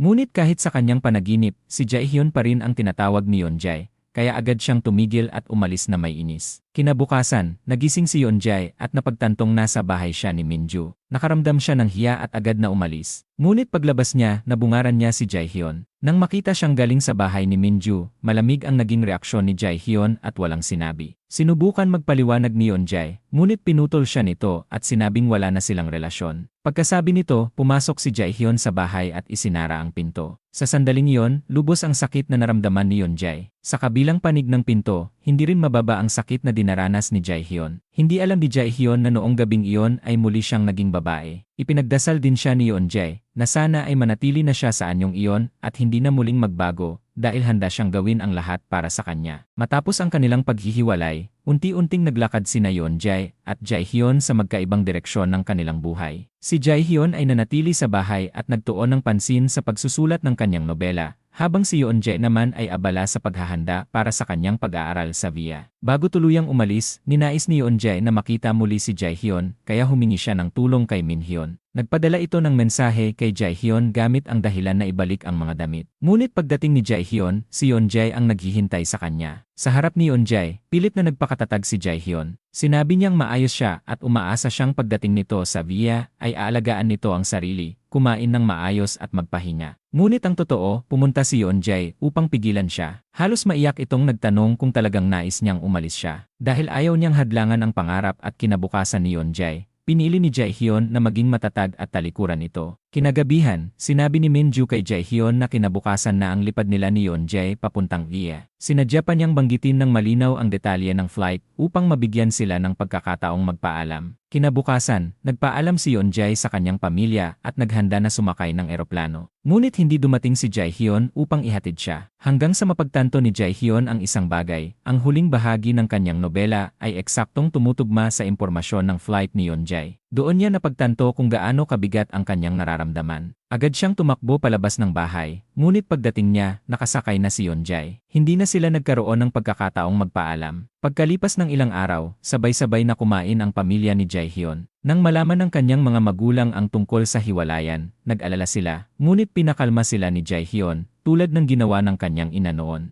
Naniniwala siyang ang paghihiwalay nila ni Yeonjae ang pinakatamang pagtatapos para sa kanilang dalawa. Kasabay nito, nagkaroon ng bagong direksyon ang kanyang buhay pag-ibig. Naglakas loob si Jaehyun na muling sumubok sa pag-ibig. Nagsuot siya ng teddy bear na costume at pumunta sa exam site ng kanyang first love upang i-cheer si Dong Seok. Dahil sa kanyang tapang at pagpupursige, unti-unting naantig si Dong Seok at inanyayahan siyang kumain kasama siya. Lumipas ang 3 buwan mula nang umalis si Yeonjae. Sa panahong iyon, inayos ni Jaehyun ang kanyang buhay, kumain ng tama, nag-ehersisyo, at naging positibo. Samantala sa VIA, buong puso ring nagtuon si Yeonjae sa kanyang pag-aaral. Madalas siyang inaanyayahan ni Minju na lumabas, ngunit palagi niyang tinatanggihan dahil abala siya sa pag-aaral. Isang araw, nagpadala si Yeonhee ng mensahe kay Yeonjae tungkol sa isang web novel at sinabing ang lalaking bida ay kahawig niya. Nang basahin ito ni Yeonjae, agad niyang napagtanto na si Jaehyun ang may akda. Sa tulong at suporta ni Yuri, naging matagumpay ang nobela ni Jaehyun at nakatanggap ito ng maraming papuri mula sa mga mambabasa. Isang araw sa bahay ni Yuri, nagulat si Jaehyun nang makita si Minhyun na nagtatago sa aparador. Nang makita ang pagiging malapit nila ni Yuri, agad niyang napagtanto na may relasyon ang dalawa. Hanggang ngayon, hindi pa rin alam ni Minhyun na isang tao lamang ang lalaking at babaeng anyo ni Jaehyun. Palagi siyang nagtataka kung bakit madalas pumunta si Jaehyun sa bahay ni Yuri,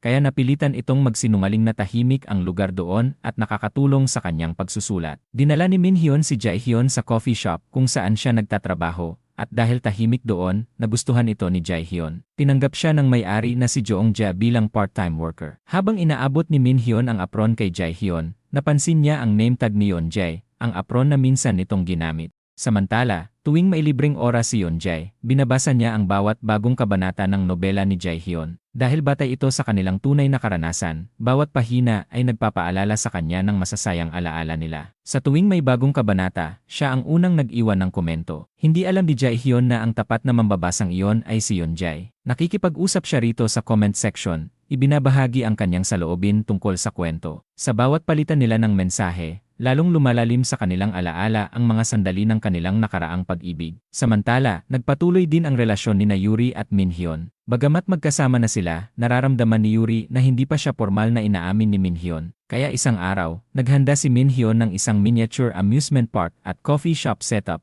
at doon niya opisyal na ipinahayag ang kanyang nararamdaman. Sa gitna ng romantikong sandali, hinalikan ni Yuri si Minhyun. Nasaksihan ito ni Jaehyun, at habang masaya siya para sa kanila, naalala rin niya ang kanyang unang halik kay Yeonjae. Hanggang ngayon, hindi pa rin makalimot si Jaehyun kay Yeonjae. Dumating ang taglamig at nagsimulang bumagsak ang nyebe sa labas ng bintana. Nakaramdam siya ng lungkot at napaisip, kung nandito lang sana si Yeonjae, gaano kaya kasaya. Sa sandaling iyon, may isang kakaibang bisitang pumasok. Nakatakip ang hood nito at iniabot kay Jaehyun ang isang passport. Pagtingin niya, laking gulat niya nang makita na si Yeonjae pala yon. Sa araw na inilabas ni Jaehyun ang huling kabanata ng kanyang nobela, nagdesisyon si Yeonjae. Pinili niyang bumalik sa tabi nito upang ipaglaban ang kanyang pag-ibig. Iniwan niya ang kanyang pag-aaral at tumayo sa harap ni Jaehyun habang binabasa ang liham ng kanyang professor. Sa liham, nakasaad na kahit tumigil si Yeonjae sa kanyang space research, naniniwala ang kanyang professor na ang kanyang tunay na universo ay hindi ang malawak na kalawakan, kundi ang mundong umiikot sa isang taong mahalaga sa kanya. Matapos basahin iyon, hinawakan ni Yeonjae ang kamay ni Jaehyun at sabay nilang pinanood ang mga bituin. Kahit malayo ang galaksi, nakaramdam si Yeonjae ng kapayapaan, dahil ang taong patuloy na hinahanap ng kanyang puso ay nasa tabi na niya. Sa pagkakataong iyon, hindi na muling tumanggi si Jaehyun. Ibinigay rin ni Yeonjae ang isang card mula kay Minju. Nakasaad doon na pinili niyang ibalik si Yeonjae kay Jaehyun. Sa panahon ng kanyang pananatili sa ibang bansa, napagtanto niya na hindi niya kayang buksan ang puso nito para sa kanya. Sinabi ni Yeonjae na kailangang panagutan siya ni Jaehyun hanggang sa huli. Plano pa niyang lumipat at tumira sa tapat ng bahay nito. Sa kanilang pag-uusap, nalaman ni Jaehyun na si Yeonjae pala ang matagal ng tapat na mambabasa ng kanyang nobela. Sa harap ng lalaking itinuturing niyang soulmate, tuluyan ng binitawan ni Jaehyun ang kanyang mga alinlangan. Lalaki man o babae, hindi iyon ang mahalaga. Ang mahalaga ay ang kaligayahang nararamdaman niya sa tuwing kasama si Yeonjae. Para kay Yeonjae, wala nang ibang mahalaga, ang kailangan lang ay si Jaehyun. Kahit ano pa siya, tanggap niya ito. Matapos nilang aminin ang kanilang nararamdaman, muli silang nagbalikan. Nang bumalik si Yeonjae, 3 buwan nang nananatiling babae si Jaehyun. Ngunit sa tuwing lalabas siya, naghahanda pa rin siya ng mga gamit para sa kanyang lalaking anyo, tulad ng razor, bilang paghahanda sa anumang maaaring mangyari. Ang hinaharap ay puno pa rin ng mga hindi tiyak na bagay, ngunit hindi na yon mahalaga. Sa kasalukuyan, masaya silang dalawa sa sarili nilang maliit na universe, at sapat na yon. At dito nagtatapos ang kwento. Maraming salamat po sa patuloy na pagsuporta sa Nilagang Money. Hanggang sa muli!